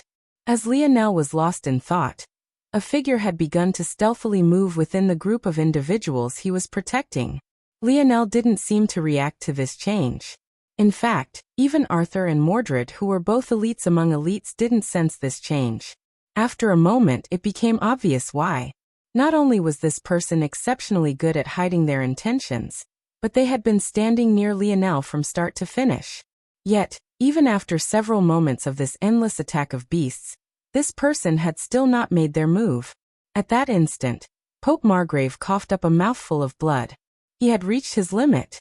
Sustaining the stamina of two elites was too much even for him despite the support of his treasure. Seeing this, Lionel slightly relaxed. Maybe he was too anxious. There was no way they could have contingency plans for such an event, right? How many could casually control a tide of hundreds of beasts like this? It was exactly then that the shadow within the group acted. Their actions were so swift that even in the instant they were acting, no one reacted to what was happening. The blade was quick, lethal, and merciless. It preyed on the moment Lionel let his guard down like an elite assassin in the night. It charged through the heavy rain, cut through the sharp winds, and aimed for Lionel's back, ready to pierce through his heart. Lionel was finished. Still, even then the shadow didn't relax. As a professional, until Lionel had breathed his last, celebration would never be on their mind. PCHU. The blade reached Lionel's back, and the shaft of the weapon followed through. The shadow smiled. It was done. A shame. The shadow froze. Had you wielded anything but a spear, you might have had a chance. The indifferent voice continued to drift into the shadow's ears. Isn't that right, Coyote?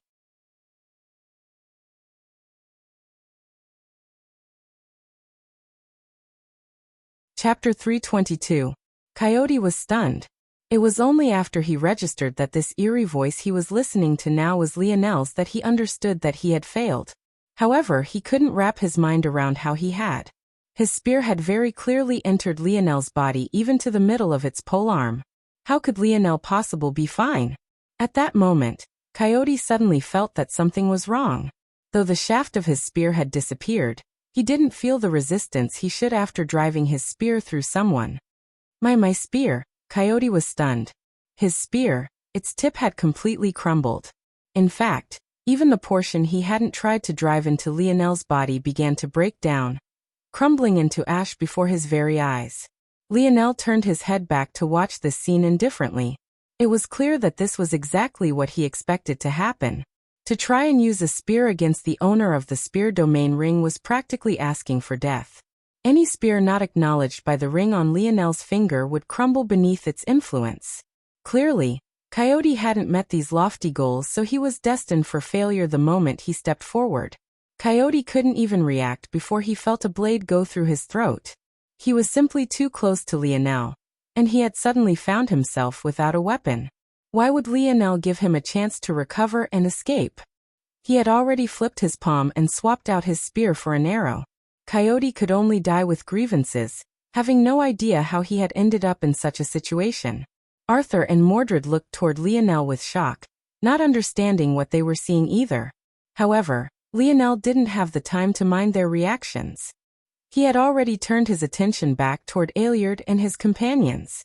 As expected, the moment Coyote died, their supposedly dire straits had completely flipped. They stood in the midst of the beast tide, coldly locking eyes with Lionel. Lionel couldn't help but shake his head. These people are so cunning and they have no sense of shame. It's as though they put their mission above their pride and dignity. They would rather feign weakness for a chance at easily completing this mission, by killing me rather than having an upfront battle. Though it couldn't be said that they were suddenly having an easy time with the beast tide, they were most definitely not on the edge of death as they had made it seem previously. Such a sight made Lionel several points more serious. Just what were they planning now? Margrave. Aeliard said coldly. Yes. In that moment, Margrave's aura completely changed. From one of the holiest sanctimonious light, it became a boundless darkness, competing even with the vast black clouds in the sky above. Lionel wasn't as shocked by this change as compared to others. Thanks to the fourth trial, he had already seen Pope Margrave use dark elemental magic. However, even he couldn't expect what would happen next. A black pearl appeared in Margrave's hand. He lightly tossed it into the air, causing it to burst apart. This bursting action wasn't an attack, but rather a sort of release, unchaining what was slumbering within. And when Lionel saw exactly what had been within the pearl, he couldn't help but suck in a cold breath. There were 5 individuals in total. All of them had the dull white eyes of invalids, but Lionel knew that they hadn't always been like this because he recognized each and every one of them. They were the members of the Aderna family, Little Nana's family. Lionel's expression changed. If this was the case? His head snapped toward the segmented cube in the distance. From the start, Lionel had veered the battle away from it in order to protect Little Nana. However, if Little Nana's family was being treated like this, the possibility for what could have happened to Little Nana was endless. Come here. Lionel panicked slightly, but he called out as a last resort. He had never tried to command the segmented cube before, but he knew that it was a treasure that had to have its own intelligence even if it was somewhat dormant now. If that wasn't the case, how had it acted on its own to take the octopus corpse before? Or what about when it acted on its own to take the corpse of the naked sniper he crossed paths with after leaving the fort? Ayllard's gaze flashed, seeing Lionel's panic. "Do it," he said calmly. Before, Aylard had been apprehensive. He didn't know what kind of treasure the segmented cube was, so he had no idea what might happen if he tried to execute his contingency plan with it acting as a barrier. However, Lionel's panic seemed to put him at ease. Margrave acted on Ayllard's orders almost immediately, sinking into the ground like a shadow. When he reappeared, he had already left the scope of the beast tide, standing before the segmented cube. Lionel's panic grew. The segmented cube actually didn't listen to his command. Could it be that he was wrong about it having intelligence? Could it be that it couldn't hear him? Was there another reason? Lionel's mind spun. He didn't believe for a moment that the Pope hadn't done anything to little Nana. Judging by the methods of these people, they wouldn't go easy on her just because she was young. After all, even the 2-year-old Mordred hadn't been spared. The only reason why Lionel could trust having Mordred by his side was because he had been there for every one of her so-called treatments. Lionel's mind spun as he forced himself to calm down. Think. The defenses of the segmented cube weren't infallible. Lionel knew this truth firsthand. Back when he awakened his metal synergy lineage factor, he managed to blast a hole right through it. He didn't believe that it could protect itself against an assault from Margrave. Margrave gathered his strength, the darkness around him surging endlessly. Lionel diverted a portion of the beast tide toward him, but he already knew it would be too late to make it. Lionel's gaze suddenly trembled. Place any life forms into suspended animation. His roar shot across the battlefield. At that moment, the segmented cube finally reacted. It spun in place, suddenly shrinking and dodging Margrave's palm. It then shot across the battlefield at an almost impossible-to-track speed, reaching Lionel in the blink of an eye. It was only after the segmented cube landed in Lionel's hand that he finally sighed a breath of relief. However, in the next instant, he felt a surge of anger. These people were really damnable. Not even letting a little girl go. Lionel didn't know little Nana well, but she had already saved his life once. If for nothing other than this favor, he wouldn't let anything happen to her. Beneath his rage, his aura seemed to surge, his violet eyes gaining a slight touch of red. Aylard slightly frowned at the failure, but it was only that. Looking toward Lionel's rage, he couldn't help but sneer. This boy dared to have such an expression before him. Aylard stretched out a hand. He had already decided. He would crush this boy with absolute strength and wipe that arrogance between his brow away. It seemed that they had taken his will to end this as easily as possible as a sign of weakness. They would pay dearly for this. His hand continued to raise. At that moment, most of the beast tide was blocked by the 5 Aylard family puppets Margrave had taken out. But what Aylard did next would make them nearly obsolete. Bind. He spoke coldly. It was then that it happened. Dozens of beasts were grinded to a halt beneath the might of a single word. Lionel's eyes widened. That ability. It was little Nana's.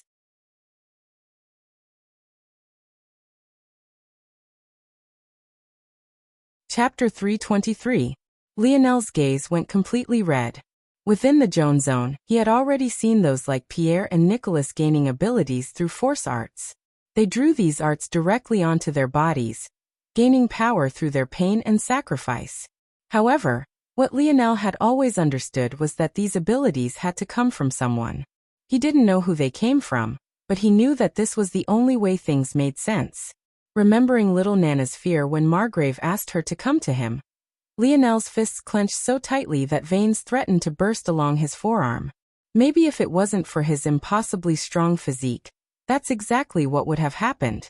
How exactly had they extracted little Nana's ability from her? What had they put her through? If the pain for just receiving the ability was so great, what was the pain like for snatching an ability? Was little Nana already under their control? Lionel couldn't imagine any other reason they would allow her to roam so freely. The more he thought about it, the more furious he became. The first person that Lionel had ever wanted to kill was the junior governor Duke. That bastard shot cannons at his own citizens, Men, women and children who relied on him for protection. Such scum deserved no less than the worst of deaths. Lionel had never expected that his desire to kill would be unleashed again so soon. As though something constrained within his body was completely released, the muddied ground beneath his feet quaked, sinking in beneath his might. Without a thought for anything else, he placed the segmented cube within his spatial ring and shot forward. Watching his back, Arthur and Mordred looked toward the valiant young man. The halo above his head, the violet bronze aura swirling around his body, his dauntless charge. The father-daughter pair looked toward one another. A swirl of complex emotions lit Arthur's eyes, but to Mordred it was as though she was looking toward just any other person. Mordred smiled somewhat playfully, but it was most definitely not the kind of look one gave to their own father. "I'm going to support him." Without another word, she too shot forward. Arthur looked down at his sword, then toward the corpses of his comrades.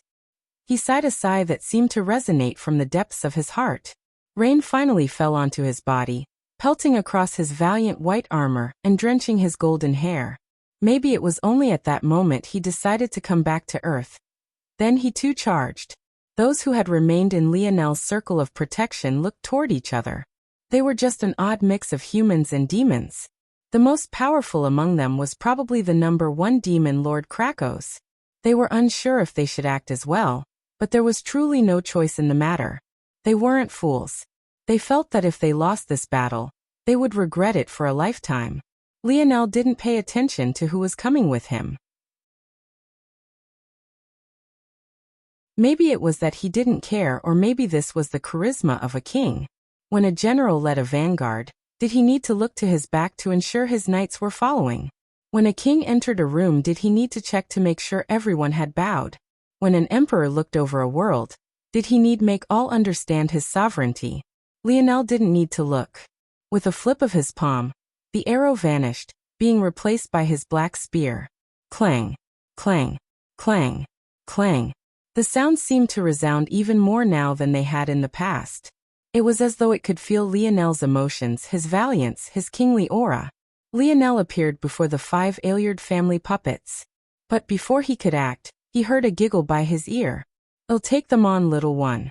Lionel didn't look back. His steps suddenly became unpredictable and erratic. Silver skill abrupt stop.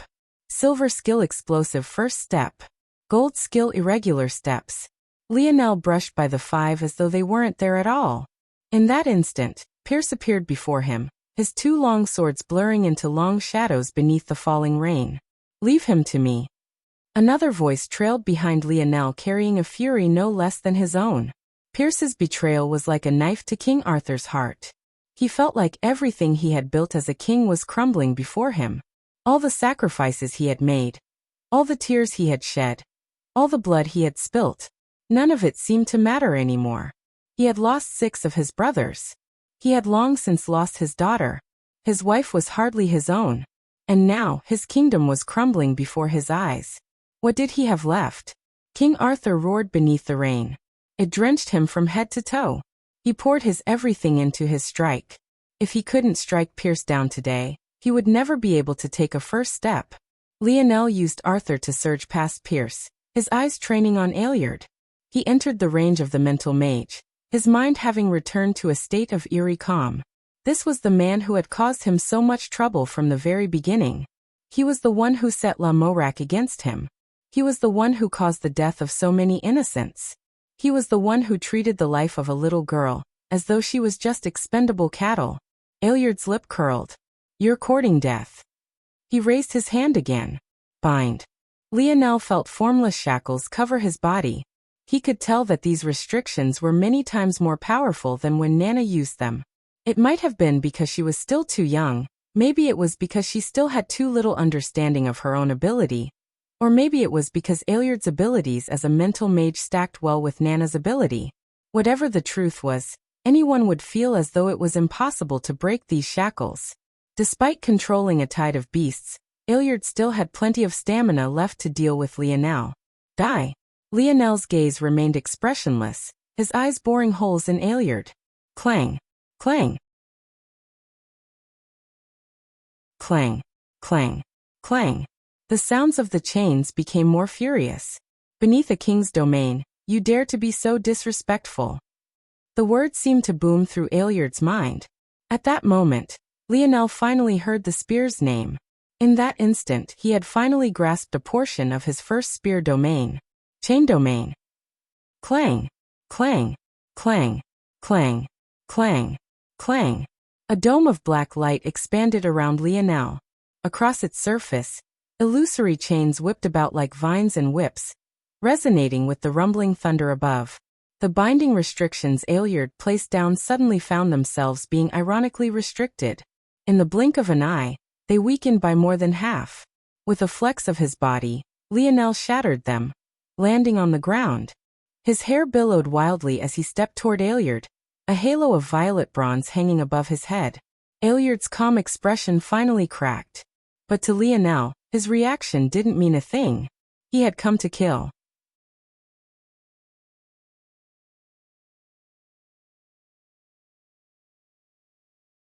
Chapter 324. Lionel's momentum was stifling. It felt as though the whole world was bowing down to him, as though everything within his reach was his own domain. Domain. Aeliard was so shocked by what he was seeing that he didn't know what to say. Lionel was simply too ignorant of the way of this new world order. Oftentimes, he couldn't properly grasp how his own abilities compared to others and just how valuable some of the resources he had available to him were. As such, he had no way of knowing just how rare domain abilities were or just how powerful they were. The so-called light domain couldn't truly be considered such an ability, though it had helped Lionel understand the framework of what a domain should be. Light domain could only be considered a cheap imitation. A domain, no matter what kind it was, represented sovereignty, a dominion, an area of absolute control. In order for one to comprehend a domain, one must be of the king's path.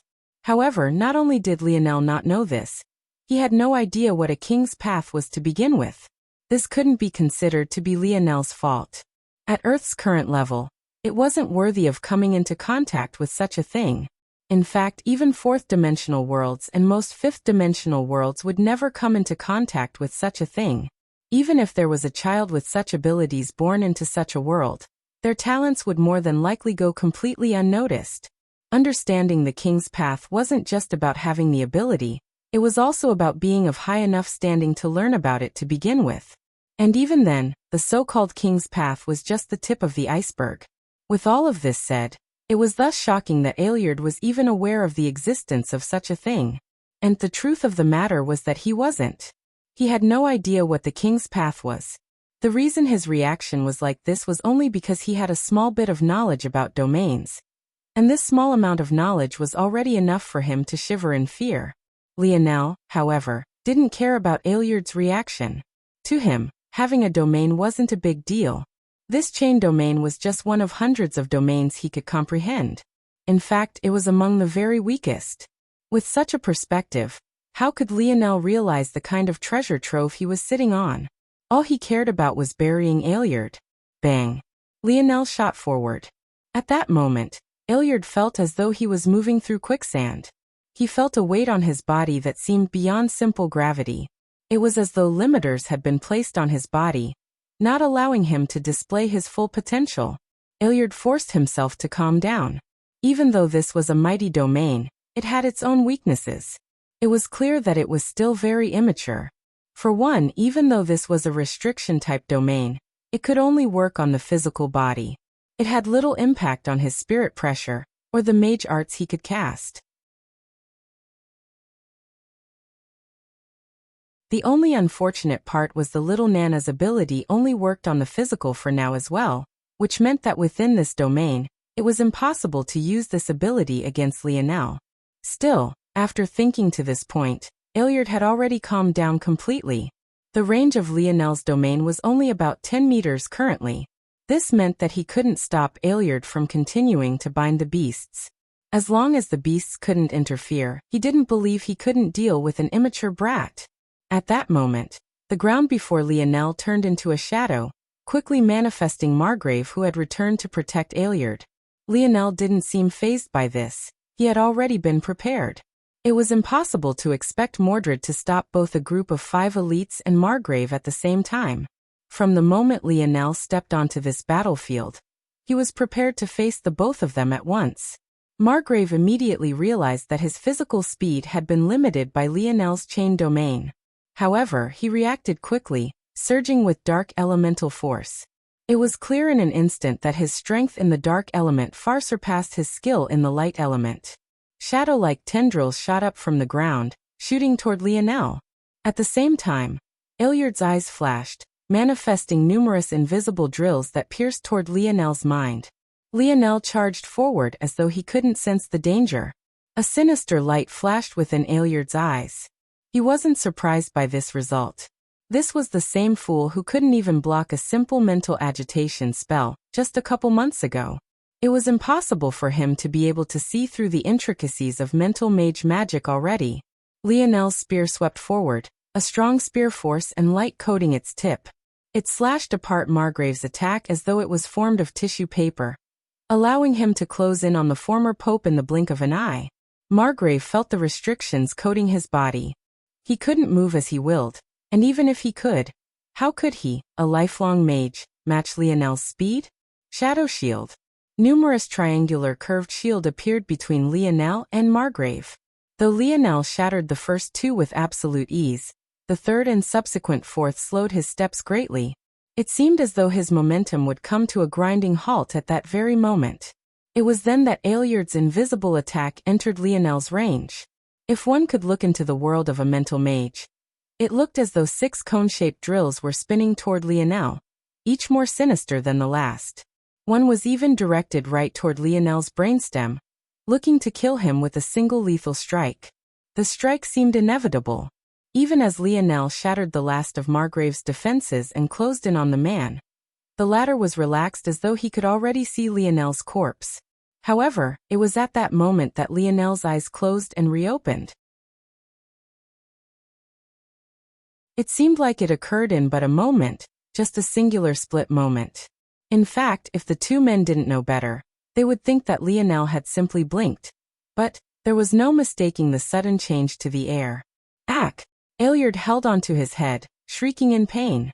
Even when he closed his eyes in an attempt to escape, he couldn't shake the sight of those two predatory eyes boring into his mind.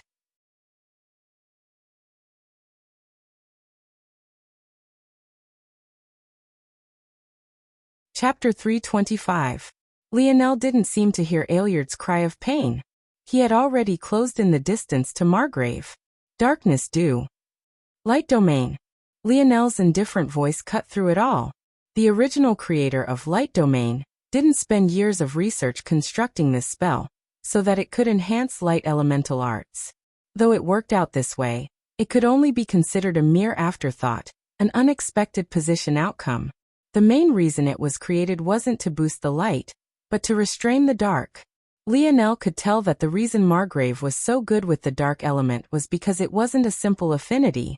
Lionel was certain that manipulation of darkness was Margrave's ability, not much unlike the little mink. However, even still, Light Domain directly suppressed his ability to converge the dark element. It was just a small delay. But in a battle of such intensity, especially when Margrave had already been caught off guard by Lionel's counterattack once, did he really stand another chance? An image of a valiant man with a mane-like beard appeared in Lionel's mind. He was a man with an indomitable spear, one that could pierce through all things. The first time Lionel used this man's consciousness in battle, he had been using a wooden spear. But even then he deformed a heavily reinforced shield and sent a shield man flying. It was that will that manifested again. A man with a single spear facing the whole world. Even though it looked like a simple pierce, it felt as though even if there was a mountain before Lionel, he would shatter it. PCHU. Margrave looked down at his chest with an incredulous expression. What shocked him wasn't the fact Lionel's spear had gone through him. In fact, it was the fact Lionel's spear hadn't targeted him at all that left him stunned. Lionel's spear ran through a seemingly inconspicuous shadow on the ground. Yet, Margrave felt as though his chest had been run through and his life was quickly escaping him. You. How? Lionel's gaze carried an undying sharpness. It was as though he had used the universe itself as his whetstone. How many times do you think the same trick will work on me? How much longer did you plan on feigning weakness? Since you don't seem to take me seriously, just die. Margrave's mouth spluttered with blood. His face painted with an incredulous expression as he slowly fell over. It seems that you never fell for it at all, right? Margrave died with grievances. His shadow heart was one of his greatest trump cards. He had no idea how Lionel had seen through it. But even worse than that, Lionel had never fallen for his weakness ploy even once, even if one considered Coyote's sneak attack. So, why did he sound like the one who had suffered the loss? Lionel pulled his spear from the ground, walking by Margrave's corpse as he slowly approaching Aeliard's writhing figure. This time he didn't allow the eyes of his snowy star owl to fade. If it wasn't for it, he really would have fallen for Margrave's ploy and likely suffered a loss. Seeing how cunning these people were, he no longer dared to lower his guard. For individuals like this, he had every intention of remaining cautious to the very end. Lionel stood 1.5 meters from the screaming Aeliard, leveling out his spear until it hung just before the man's forehead. The bishop, who is he? Lionel asked coldly. Aeliard continued to writhe in pain as though he couldn't hear Lionel's words. In the distance, the battle between Arthur and Pierce was reaching a climax. But it was clear that King Arthur's legend wasn't for show. He had gained a slight upper hand, and if given enough time, Lionel felt that victory would be his. If Lionel turned back now, the battle would be as good as over. As for Mordred, she was even freer. She had gained support from the other demons and humans early on, giving her the easiest task. In addition, it seemed like Margrave's control over the 5 members of the Aderna family collapsed. Chain. The moment Lionel's judgment descended, Aeliard found himself wrapped in countless illusory chains.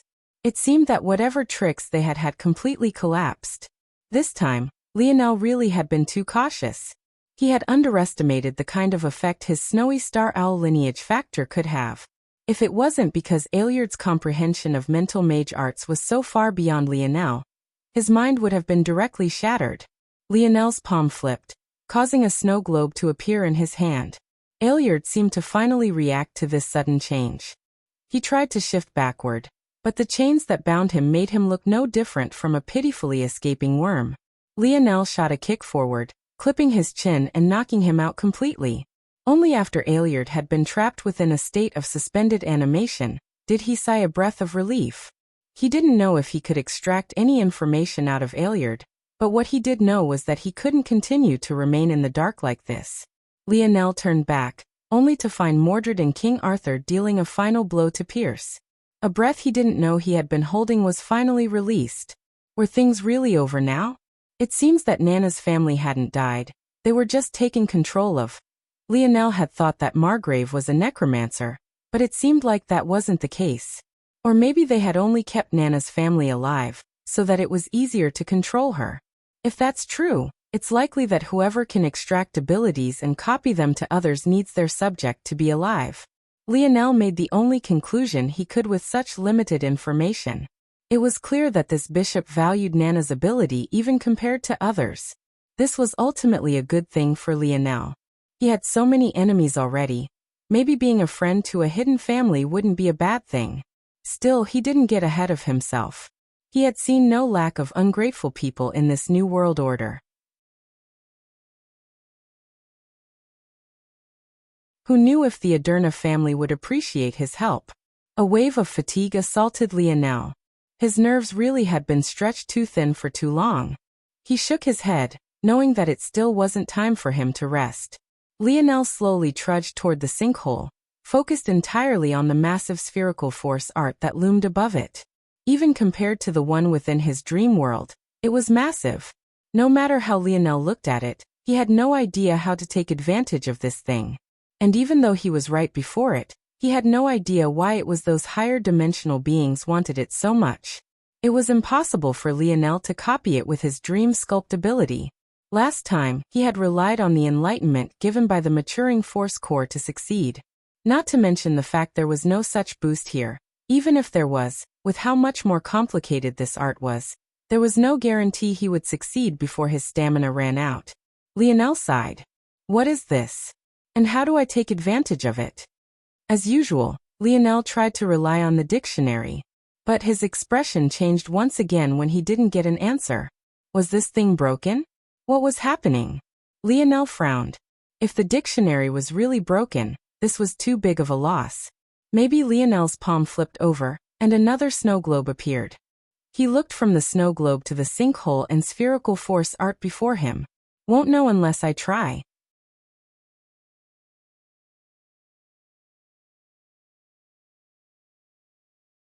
Chapter 326. Worst. Lionel brought the snow globe forward, hoping to see some sort of tangible change. But he was quickly disappointed. The large, complex and spherical force art didn't budge even a bit. Lionel shook his head. He couldn't even look at this force art directly without feeling a splitting headache. But now he couldn't even store it away? Suddenly thinking of something, Lionel began to search the bodies of Ailiard, Margrave and Pierce. There had to be a clue on their bodies about what their plans for this force art actually was. King Arthur watched this scene as though he was hesitating to say something. A part of him wanted to say that these treasures should be split. If he did say so, he wouldn't necessarily be in the wrong. After all, he did participate in the battle, and he did alleviate the pressure Lionel had been feeling. So compared to some other shameless individuals, he would have more of a right to speak of such things. However, a part of him wanted to hold back. He didn't know why, but he felt as though saying something like this would be inappropriate. Lionel continued to search through their bodies as though nothing was happening. It was only after finding a few spatial treasures that he looked up toward this king that seemed to be just a shell of his former self. Arthur felt somewhat uncomfortable beneath the gaze of Lionel, didn't say anything for a long while. But Arthur was ultimately a king. His deeply ingrained pride didn't allow him to look away. Suddenly Lionel smiled. Your Majesty, did you forget that there are countless treasures floating around? What are you standing around for? Do you want them all to disappear first? Lionel's words suddenly snapped everyone out of their stupor and absent-mindedness. Due to the harsh weather and the subsequent battle, everyone had forgotten that the initial spark for everything were the force art skills and the treasures of Merlin's trials. The dark skies and rushing rain made it too easy to miss the floating treasures in the air. They could hardly see their hands right before their faces. Arthur was stunned for a moment before he laughed and shook his head. Instead of heading toward the treasures as everyone expected, he slowly walked toward the bodies of his fallen brothers and kneeled by their sides, falling into silence. Sometimes actions spoke louder than words, and in this case, Arthur's actions spoke the loudest.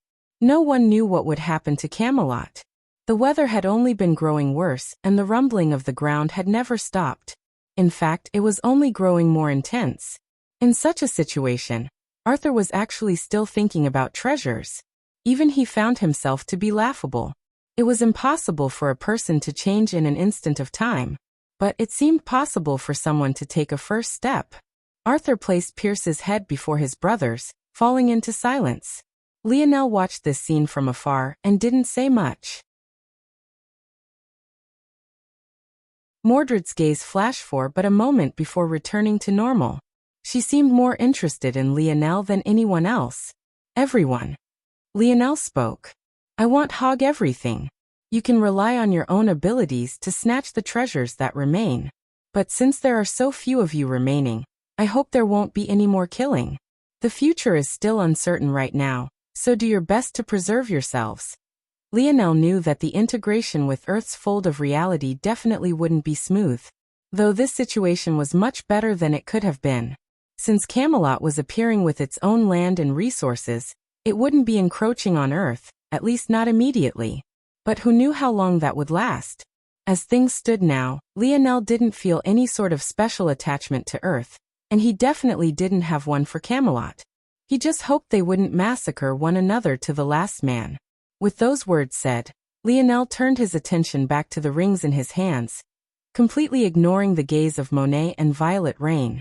It was no surprise that they both believed that his words were targeted at them, but what could they do about it? Lionel had made his stance clear, and he also made it very obvious that he was the most powerful individual here. Monet's gaze narrowed. I stand no chance against him.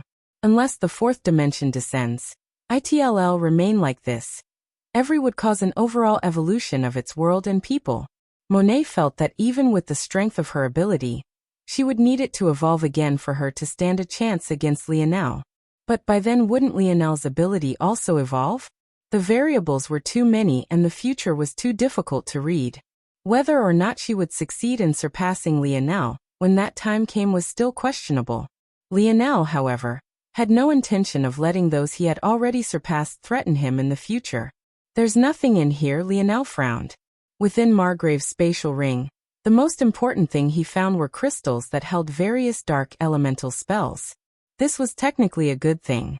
Though Lionel had no intention of using them himself, he could use perfect union to transfer these skills to the little mink, and allow the little guy to slowly gain more control over his own abilities.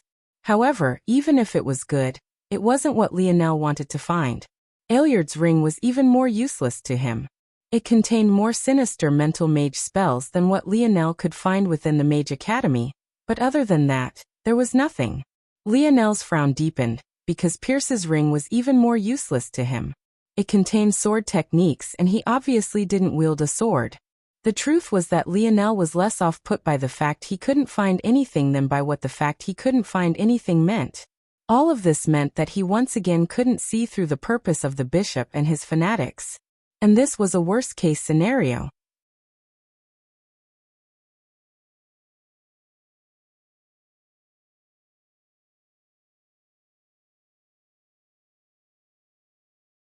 The others watched on in shock but didn't say anything. They could tell that there was something frightening above the sinkhole just based on instinct. But most of them couldn't even see it. And those who could only do so for a moment before their minds were split apart by a blinding headache. Clearly, they weren't qualified to benefit from whatever this thing was. When the segmented cube returned to Lionel's hands, he smiled brightly, a weight finally being taken off of his shoulders. Though his mind was still too weak to comprehend this force art now, if he found another opportunity like he did within the Force Crystal Mine, the benefits would be unimaginable. Feeling relaxed, Lionel finally turned his attention to other things and began to pick out legendary skills. Lionel realized during this process that fusing with these skills wasn't so simple. If he wanted to make them his own, he would have to draw them into his dream world with his dream sculpt ability, just like he had for the mage arts he learned. But Lionel didn't mind this. For one, thanks to this, he was able to find the spear legendary skill he lost to Coyote floating above his body after his death. Clearly, Coyote hadn't managed to make it his own. And secondly, this meant that compared to others, he had a great advantage. Who knew how many years of meditation it would take the others to comprehend their own legendary skills? As for Lionel, he felt that a few weeks, and a couple months at most, would be enough for him to finish dream sculpting one.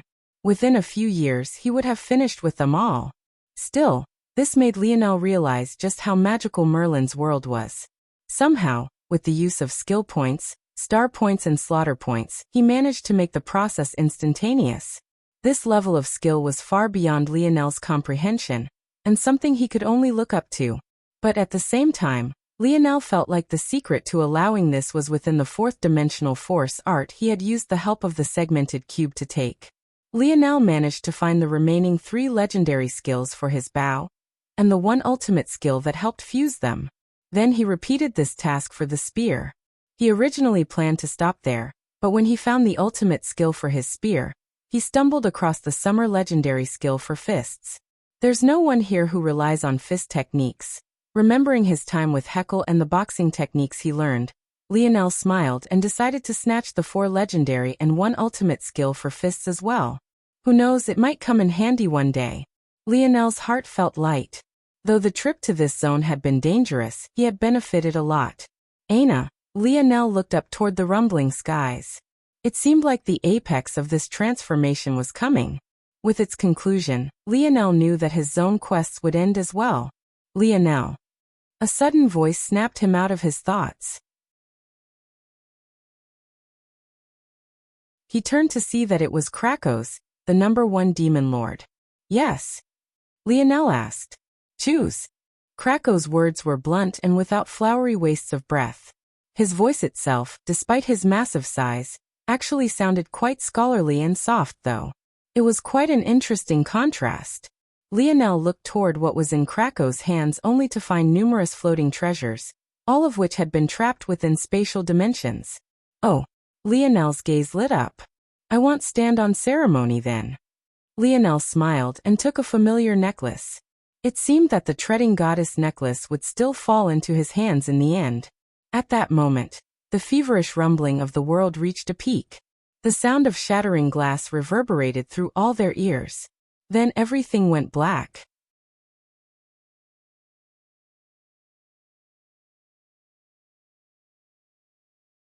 Chapter 328. Earth shook and quaked. At that moment, a second moon appeared in the sky. But compared to the silvery beauty that was the original, this one was bathed in blackness, making it exceptionally difficult to pick out in the night sky. The result was an even more violent change to Earth's climate.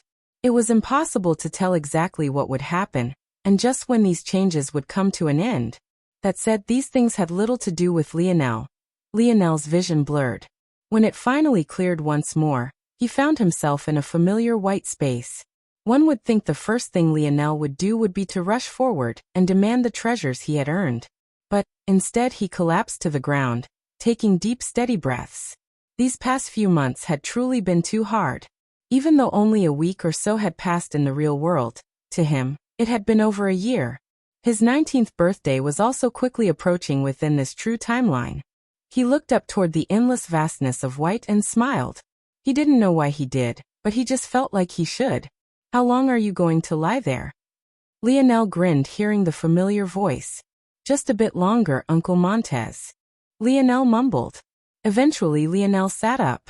Seeing the boy finally move, Montez wanted to admonish him about the time limit of this place again, but he seemed stunned to see Lionel's current state.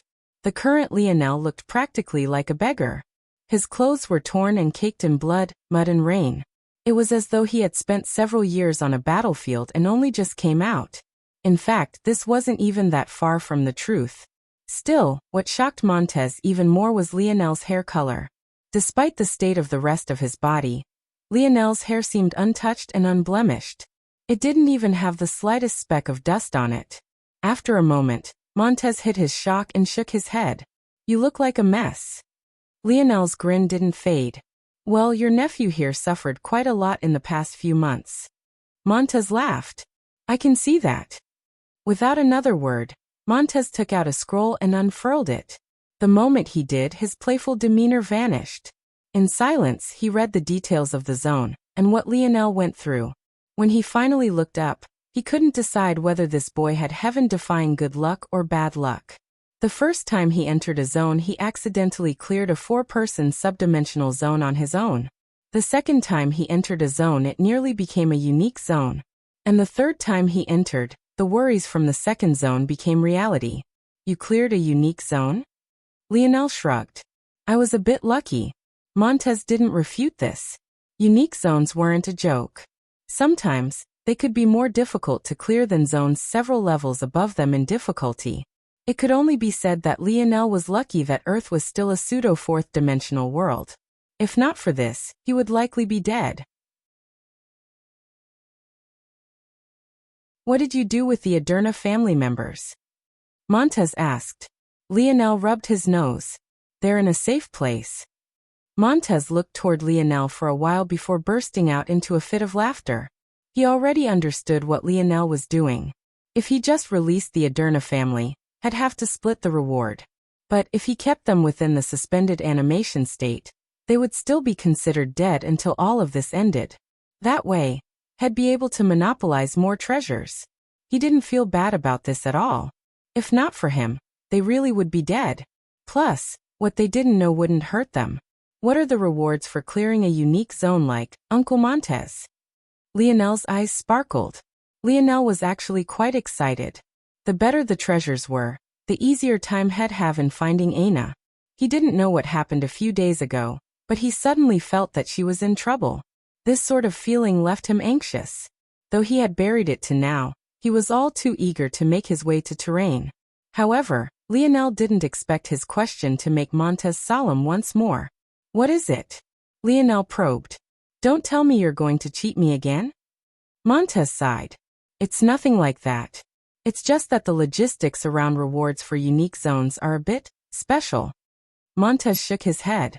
Forget it, I will give you your options, but don't take out your anger on me. I'm innocent. Lionel frowned. What was Montez trying to say? There are two paths for you to take. If you assess this normally, you can gain rewards as if this was a Tier 9 black zone. That way, all your rewards will take a single step up. Lionel's frown deepened. This wasn't because he didn't like what he had just heard, but because he felt that this was very fair, great, even. But if Montez was reacting like this, that means that this wasn't fair at all. This sort of reality left Lionel feeling uncomfortable all over. It was as though his ignorance was being used to prey on him. If not for Uncle Montez being on his side in this matter, maybe he would have continued to be ignorant.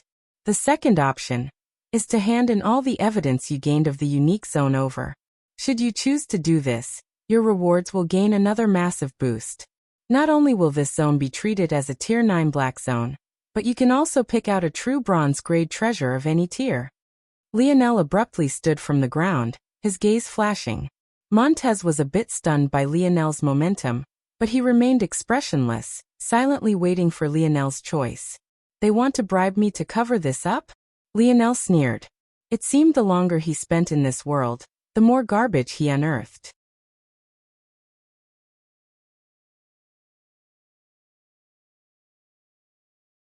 Chapter 329. Montez didn't say anything in response to Lionel. There was no such thing as absolute fairness in this world. The only reason so many worlds had come together to provide rewards to Earth for their progress in clearing zones was because they saw Earth's potential. There were plenty of other pseudo-fourth-dimensional worlds that didn't even qualify to gain such treatment. In addition, this system exposed the underbelly of something far more sinister. For these worlds to so casually hand out such treasures to a fledgling world. How much could they really care about such treasures? Lionel couldn't help but laugh inwardly. He and everyone else on Earth were doing all they could to earn these rewards, but weren't these just the scraps left behind by higher worlds who couldn't bother with them anymore? To those lofty beings, what were black and bronze treasures to them? They might not even bend down to pick up a silver-grade treasure off the side of the road. Yet here he was, jumping like a monkey for them. Lionel's rage slowly calmed. What point was there in being angry? He had to clear these zones one way or another for the sake of saving his homeworld. Even though he didn't have many positive emotions toward the current Earth, this still remained true. Since they wanted to give him their scraps, he would accept them for now. But he would remember this. No thanks. Lionel said calmly. I'll be keeping the evidence to myself. Montez's gaze sparkled slightly. Are you sure? Such a choice came with its own consequences. But Montez was sure that Lionel didn't need this explained to him. This would most definitely place a target on Lionel's back. Not only this, but whatever organization, world or entity that had deemed to act against Earth this time would most definitely be thoroughly offended. Lionel had already ruined their long, well laid out plans. If he also didn't know when to take a step back and insisted on pursuing this matter, there would be no repairing such a relationship. I'm sure. Lionel said casually, having already thrown this matter to the back of his head. He almost died not once but twice. In addition to this, these people wanted the resources he rightfully fought to earn. Yet they wanted to lower his head and accept this trade? Though Uncle Montez had only said the word evidence, Lionel knew it implied that they also wanted to take the fourth-dimensional force art from him. And to think they wanted to trade a measly bronze-grade treasure for it. Lionel's couldn't help but sneer inwardly. He was pissed. All right, brat. That's enough of that. You're scaring your uncle making such a face. Montez smiled, heavily patting Lionel's shoulder as though greatly satisfied. But that minor action made Lionel feel as though a mountain was landing on him. He could only smile bitterly. Just how much more powerful than himself was Montez? Now your rewards. This will be designated as a Tier 9 black zone, so the rewards will be distributed as such. They will be split 3 ways, 1 portion to you. Lionel nodded. He had left Monet and Violet Rain alone, so he had already expected as much. For clearing the main quest of saving King Arthur, you'll receive 4 Tier 9 black treasures. You failed to clear the side quests, whether that was to kill Mordred or solve the love triangle. though you made some progress on the harder of the two. So no rewards for this. However, you managed to clear the most difficult mission and made Camelot a part of true history. Montez raised an eyebrow when he said this. It seemed that this wasn't so simple. Uncle Montez, what exactly does that mean? What changes will happen? Well, Montez hesitated. The main benefit is the accelerated maturation of Earth. Originally, it should have taken a few more decades for the fourth dimension to descend. But this will happen much sooner, another few years at most. Lionel fell into his thoughts. He didn't know if this was necessarily a good thing. Another important change you should consider is the change to overall history. This will cause unique changes to Earth's history, and by extension your zones to appear. It will become more difficult to rely on your understanding of history to clear zones now. Montez shook his head. Lionel felt like he wanted to say more, but he was clearly bound by something. Lionel had already gotten used to this. Montez had been like this from the very beginning. Anyway, due to the uniqueness of this hidden quest, the rewards are likewise better than they would usually be. You can gain 3 quasi-bronze treasures. Lionel took a deep breath. To go from a potential reward of true bronze treasures to quasi-ones didn't feel great, but he could only accept it. Plus, bronze treasures were considered fifth-dimensional treasures. There was no shame in not having them. In fact, there were many in fourth-dimensional worlds that couldn't even own a Tier 7 black treasure, let alone a quasi-bronze one. It was only a matter of perspective. Not only were there many worlds who couldn't even gain this level of support from higher-dimensional worlds, even in those that did, how many could clear zones as difficult as the ones Lionel had? In addition, in fourth-dimensional worlds, they had to deal with fifth-dimensional zones. Any fourth-dimensional rewards they had gained in the past were now family heirlooms only passed on to the most worthy or the most talented. As for the rewards from fifth-dimensional zones, how could they be so easily grasped? How many could even try to take on such a zone, let alone claim the rewards from them? Lionel wasn't aware of such things, but he still easily accepted the reality before him. There'd come a day where these lofty beings wouldn't be able to look down on him any longer. The first light of ambition lit within Lionel's heart. Maybe even he himself hadn't realized it quite yet, but all of his experiences to this point had been slowly building to this point. From a boy without aim or goals, he was slowly forming his own path.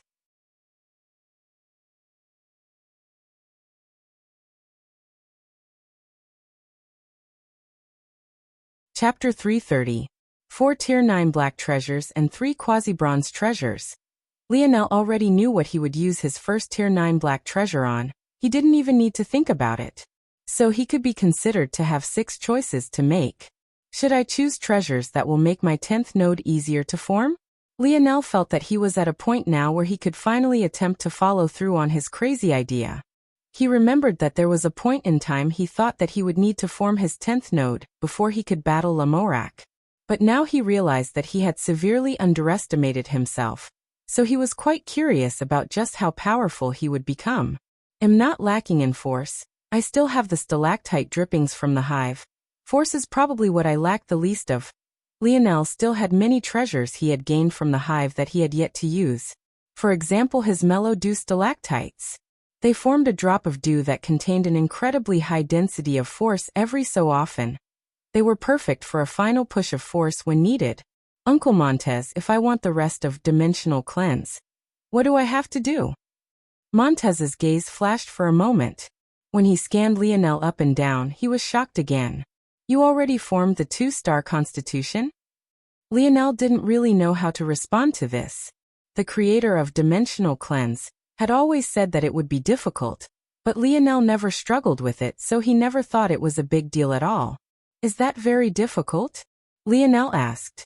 I think the creator was exaggerating. My stars always formed right after reaching the node requirement. I don't feel a bottleneck for forming the 3rd star either. Montez gave Lionel a weird look, but in the end, he kept his words to himself. Lionel apparently had no idea that oftentimes, one would wait to complete the foundation of Dimensional Cleanse entirely before forming one's stars. Montez had never heard of it being so easy for someone that their stars formed automatically. In addition, those who practiced dimensional cleanse, weren't normally people of Lionel's level. And by level, that would refer to how low his world was on the dimensional rankings. Montez sighed and shook his head. It's impossible for you to trade for later portions of dimensional cleanse with your current rewards. The next part is worth at least a Tier 9 bronze reward. Of course, if you change your mind and hand in the evidence. Lionel's expression darkened, but his silence made his stance clear. He had no intention of doing this. Then what about information for where to find the later portions? Lionel still remembered the introduction Montez had given him, even though it felt like a lifetime ago. Aside from treasures, it was possible to buy information as well. It was just that Lionel never thought he would waste one of his rightfully earned treasures on such a thing. But he was also aware of just how important dimensional cleanse was to him. It seemed that even though Montez could bend the rules slightly, he couldn't break them. So this was the only choice Lionel had left. Montez's smile deepened at these words. It will cost one of your quasi-bronze treasures. Lionel nearly stumbled. Information was this expensive? Who the hell was playing a joke on him right now because it wasn't very funny? Lionel clenched his jaw. He would definitely remember this moment. All right, I'll trade. When Lionel spoke, the magic counter reappeared once again. When it stopped flashing, all that was left was a singular piece of beautifully polished metal. It was incredibly flat and had an almost oval shape. Lionel almost immediately recognized the metal. There were many ways of storing information in the universe. The crystals of Camelot were one way, and this metal represented another. Compared to the crystal of Camelot, memory ore could store millions if not trillions of times more information. Memory ore was able to store and memorize fluctuations of force and inscribe it onto its chemical structure. The issue with memory ore, though, was that it was incredibly difficult to use. And although somewhat less so, it was also incredibly difficult to read. Only those with high control of their soul force could cause the subtle changes needed to jot down information. And likewise, only those with exceptional sensitivity in the soul force could detect these changes. As such, memory ore wasn't only useful for holding information, but it was a symbol of skill and status. On top of this, it had the greatest ratio of surface area to memory capacity in the whole of the universe. The moment Lionel saw this ore, he realized that Uncle Montez was helping him out again. There were many things Lionel was ignorant of, but metals and ores were one thing he was most definitely not. Memory ore alone, disregarding the information within it, was considered a seventh-dimensional item. Lionel shouldn't even be allowed to come into contact with such a thing, let alone exchanging a mere quasi-bronze treasure for it. Lionel took a deep breath and gave Montez a look, but the latter stared back as though nothing was wrong. What, you don't want the information anymore? Regretting it? Lionel almost couldn't refrain from rolling his eyes. With his current level of skill, it was impossible for him to read the information on this memory Oregon. However, even if it would take him 100 years to do so, it would be worth it. Who could just casually trade for a seventh-dimensional item? I'll take it, Lionel said solemnly. And I'll remember this. He spoke these words within his heart. There was no need to say them out loud. He didn't know why Montez had helped him out so much since he had come to know him, but by this point Lionel didn't care. There would come a day where he would repay the favor.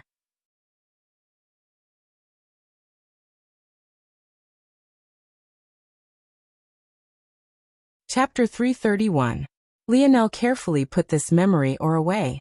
He didn't know what information it held, and he didn't even attempt to read it. If he was too careless, he might disrupt the chemical structure of the ore and destroy the information on it. So he didn't dare to. Of course, this was just Lionel being overly cautious. His current strength couldn't even elicit a reaction from the ore, let alone destroy the information on it. But regardless, he wouldn't be able to read it now. And since Uncle Montez wasn't helping him to read it, it was clear that he was unworthy of knowing this information just yet. The bad news was that this meant that Lionel couldn't progress far into the fourth dimension for a long while, at least until he could read the contents of this Oregon. However, there was still good news. After all, Lionel now had a path to finding the rest of Dimensional Cleanse. And he had a good feeling that whatever it is he found would be better than what the Tier 9 bronze reward would have given him. In addition, though Lionel couldn't strengthen himself the conventional way, there were still many other ways for him to do so. For one, there was his ability. Secondly, there was the Four Seasons realm. And thirdly, there was still his soul force, which had vast rooms for improvement. Thinking to this point, Lionel suddenly felt he had a direction to move in. Thanks to Camelot fusing with Earth's fold of reality, he still had his bow, and even his quiver. By Lionel's estimation, his bow was a quasi-bronze treasure as well that he had yet to get the full potential out of, so there was no need to change it. After all, he still couldn't even pull the string to a full moon. As for the quiver, though it was still silver and the equivalent of a Tier 6 or 7 treasure, it was serviceable and Lionel didn't feel a need to waste one of his picks on it. After that, one might think Lionel would choose a defensive treasure. But Lionel didn't feel like this was necessary. Not only would he soon have the skill he needed to reward his quasi-bronze chain necklace, thanks to his absorption of herb ore, his body was already about to break past the standard stage. Defense was the least of his worries. Uncle Montez, I'd like a movement technique of the quasi-bronze level, preferably something that matches well with my snowy star owl lineage factor. Montez's gaze flashed once again. So he's awakened this as well already? Lionel had decided long ago to go with this route. After he saw the strength of movement techniques thanks to Merlin's trials, he knew he needed something like this very soon. Montez clapped his hands and the counter began to flash. The light element was rare to begin with. In addition, the snowy star owl was well known for its speed. In fact, the speed branch was the only branch awakening Lionel hadn't completed till now. This was all to say that the number of techniques that met Lionel's requirements were pitifully few, even fewer than the number of techniques he had to pick from when he chose Dimensional Cleanse. Still, much like when he chose Dimensional Cleanse, Lionel felt one calling out to him the moment he laid eyes on it. He didn't even feel the need to look at the others. Gold Feather Step. Even without opening the cover, Lionel knew that this was the one. He could faintly feel that it was separated into 3 different kinds of steps. One projected into his mind like a bird soaring through the skies. The second was like a bird diving with its wings pinned back, and the last was a majestic bird fluttering its wings, vanishing and then reappearing from sight. This is the one. Like this, Lionel chose his second quasi-bronze treasure.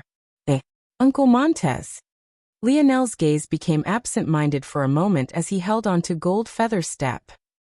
He felt as though his mind had been taken into an all-new world. Do you think it's possible to reach the Four Seasons realm in movement? Montez's aura abruptly changed, his gaze becoming sharp as though he wanted to look into Lionel's soul. However, after a while, he saw that Lionel was still in a daze as though he wasn't thinking about what he was saying at all. What a little monster. I wonder if he can do it. If others heard Montez's thoughts, they would think if he was wondering about whether Lionel could succeed in the task he just asked about. Only Uncle Montez himself knew that he was referring to something much grander. Whatever that something grander was, it was related to the question Lionel had just asked. A long while later, Lionel finally shook awake and carefully placed Gold Feather Step away. For my last quasi-bronze treasure, I need a better force art quill. I'm beginning to get a bit limited by my current one. Ho ho. Montez chuckled and clapped his hands once again. For Lionel to make such a choice, it was clear that his force crafting was coming along quite well. Eventually, Lionel picked out a black quill with sharp silver trimmings. Lionel's last quill came with a wind force art that aided in swiftness, but Lionel found it to be a bit gimmicky. This one came with a metallic affinity that added sharpness. Like this, Lionel could use less force to inscribe on tougher metals. This would help with his accuracy and precision in the long run, not to mention his stamina. With this quill, Lionel might very well be able to pump out Tier 9 black treasures of his own with consistency from now on. At this point, Lionel had 4 more treasures to pick. Since one was left for his ticket to terrain, he had just 3. Lionel realized that with his skill in force crafting, using these rewards on treasures would be a waste. What he needed were things he couldn't build or make himself now or in the immediate future. After some thought, he decided to ask a question. Uncle Montez, I have a beast partner with a dark elemental affinity. But right now, the little guy is just an infant and is probably at the best time to help set his future path. He also has a lot of talent. His ability is already within the bronze grade despite still being a third-dimensional creature. Do you have anything that can help him mature along the right path? Montez blinked. It seemed like this kid was set on giving him more and more surprises every time they met. A third-dimensional creature with a fifth-dimensional ability most definitely had an exaggerated growth path ahead of it. If treated properly, this little beast could be a lifelong partner. In addition, since the little mink was born on Earth, it had a chance to. Montez smiled and clapped his hands once more.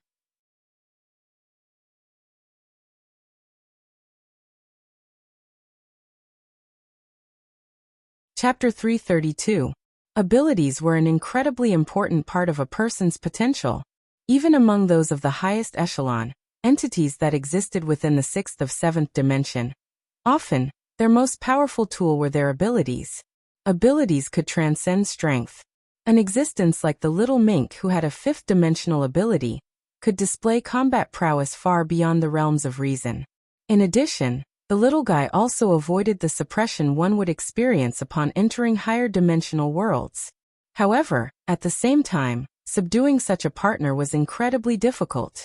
The fact Lionel had would of course surprise Montez, because the latter knew that Lionel didn't have a beast-taming ability. Bring the little one out. Lionel nodded and brought little Blackstar out. The little guy was still in the midst of his dreamland. Rolling over in Lionel's hands, the little mink stuck his little tongue out in a yawn before burying its little head in Lionel's chest. Montez's gaze landed on little Blackstar, observing intently for a while. The little one is indeed an infant. I'd say at most a few months old, maybe only half a year at most. Within a zone, aging continued as per one's original timeline. But, even if this wasn't the case, the little mink had spent most of the time within suspended animation, which stopped all biological functions to begin with except for certain exceptions like healing in some cases. Of course, that was only if Lionel allowed it. The fact the little mink was so young made something else make much more sense. The Project Hunt Island should have been properly vetted to maintain a certain level of difficulty. But Lionel was certain that there was no way anyone other than himself could have dealt with this little mink. The fact the little mink was only born recently somewhat took the Slayer Legion off the hook for such a mistake, albeit just a small bit. So it's a Shadow Sovereign, huh? Montez mumbled beneath his breath. Shadow Sovereign? Lionel asked. Shadow magic is an uncommon branch to run across, though it exists. Those who learn it through unconventional means can be considered minor disciples of the practice. Those who inherit it through their lineage factor are a step above in this regard, and can be considered primary disciples. But those who awaken it through their abilities are considered to be of the highest regard, and can become shadow sovereigns. Of course, that depends on the evolution potential of said ability. There are often times when a lineage factor can surpass an ability. Lionel's eyes lit up with understanding. It seems that he had underestimated just how important abilities were even now. From Uncle Montez's words, it seemed that abilities even superseded lineage factors. Though this wasn't always the case, it seemed to be enough of a precedent to allow Uncle Montez to say those words with confidence. If you want to lay a path for the little one, the best choice is to allow its ability to resonate and synergize with a lineage factor. So, at that moment, the shifting of the counter had come to a stop and several vials of blood appeared. Each of these vials of blood will develop the little one down a different path. However, along with these vials, you also need to trade for the method of implementing them. All in all, any choice you make will be worth 2 Tier 9 black treasures. Lionel nodded in understanding.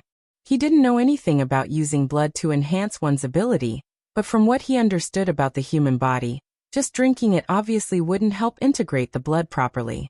Of course, Lionel had no idea that the woman he was always thinking of had done exactly that. But Aina was a bit of a special case. Shadow magic has many potential branches and a wide-ranging scope. Montez pointed to the first of 5 vials. This comes from an infant dark mimicry bat. Upon maturation it becomes a 5th-dimensional beast. In fact, This is the same for all the others as well. Its blood helps enhance the mimicry branch of shadow lineage factors. Everyone's shadow is as unique as one's soul. The mimicry branch can analyze that uniqueness, snatch it, and make it its own. Lionel's eyes suddenly widened. So that's what that was. Montez sent a questioning look toward Lionel. Lionel recollected himself. Little Blackstar has a shadow world within his body, due to a skill I gained within the mythological zone called Perfect Union. I can see into it a small bit.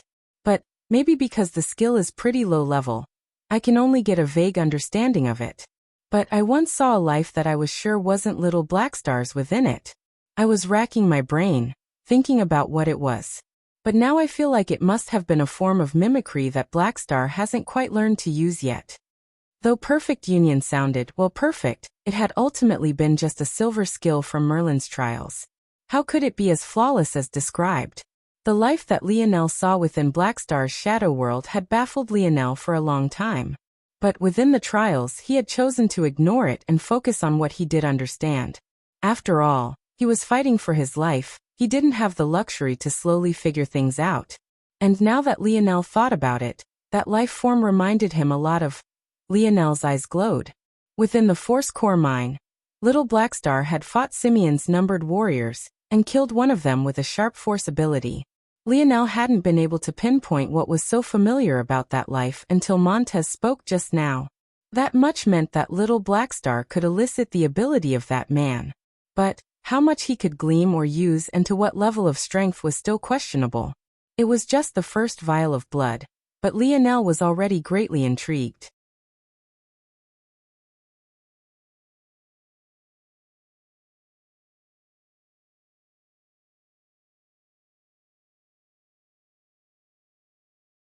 But for now, Lionel felt it was smarter to both lay a broader foundation, while also following up on the evolution path the little mink was already tending toward to begin with. "I'll choose the dark mimicry bat," Lionel said after a long while. Montez nodded, exchanging the blood and method of use with Lionel at once. This left Lionel with just one treasure to pick from. Remember that you're raising this little one as your own. Since you've picked his path, you have to be careful about what you choose for its next evolution. Also, remember that this blood is only supplementary. Your choices are meant to enhance the ability of your partner, not supersede them. If a human were to take this blood, the effects would be minimal at best, not to mention leave behind lingering injuries. Beasts are somewhat better at consuming blood with the appropriate care and techniques, but the prerequisite is that the blood suits them. I'm satisfied with your first choice, so don't stray in the future. Hearing these words, Lionel nodded seriously. This dispelled all thoughts he had of potentially using this blood on himself, and also left him at a loss for what to use his final treasure on.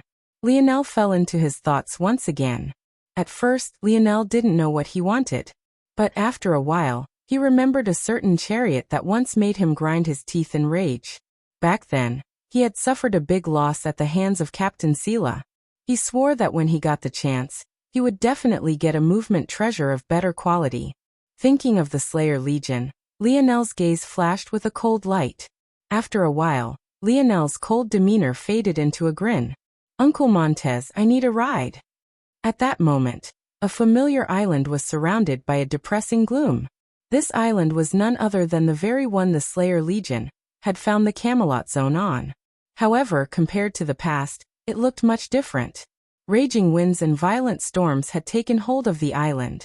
The thick trees swayed wildly from side to side, their green leaves flying in every which direction.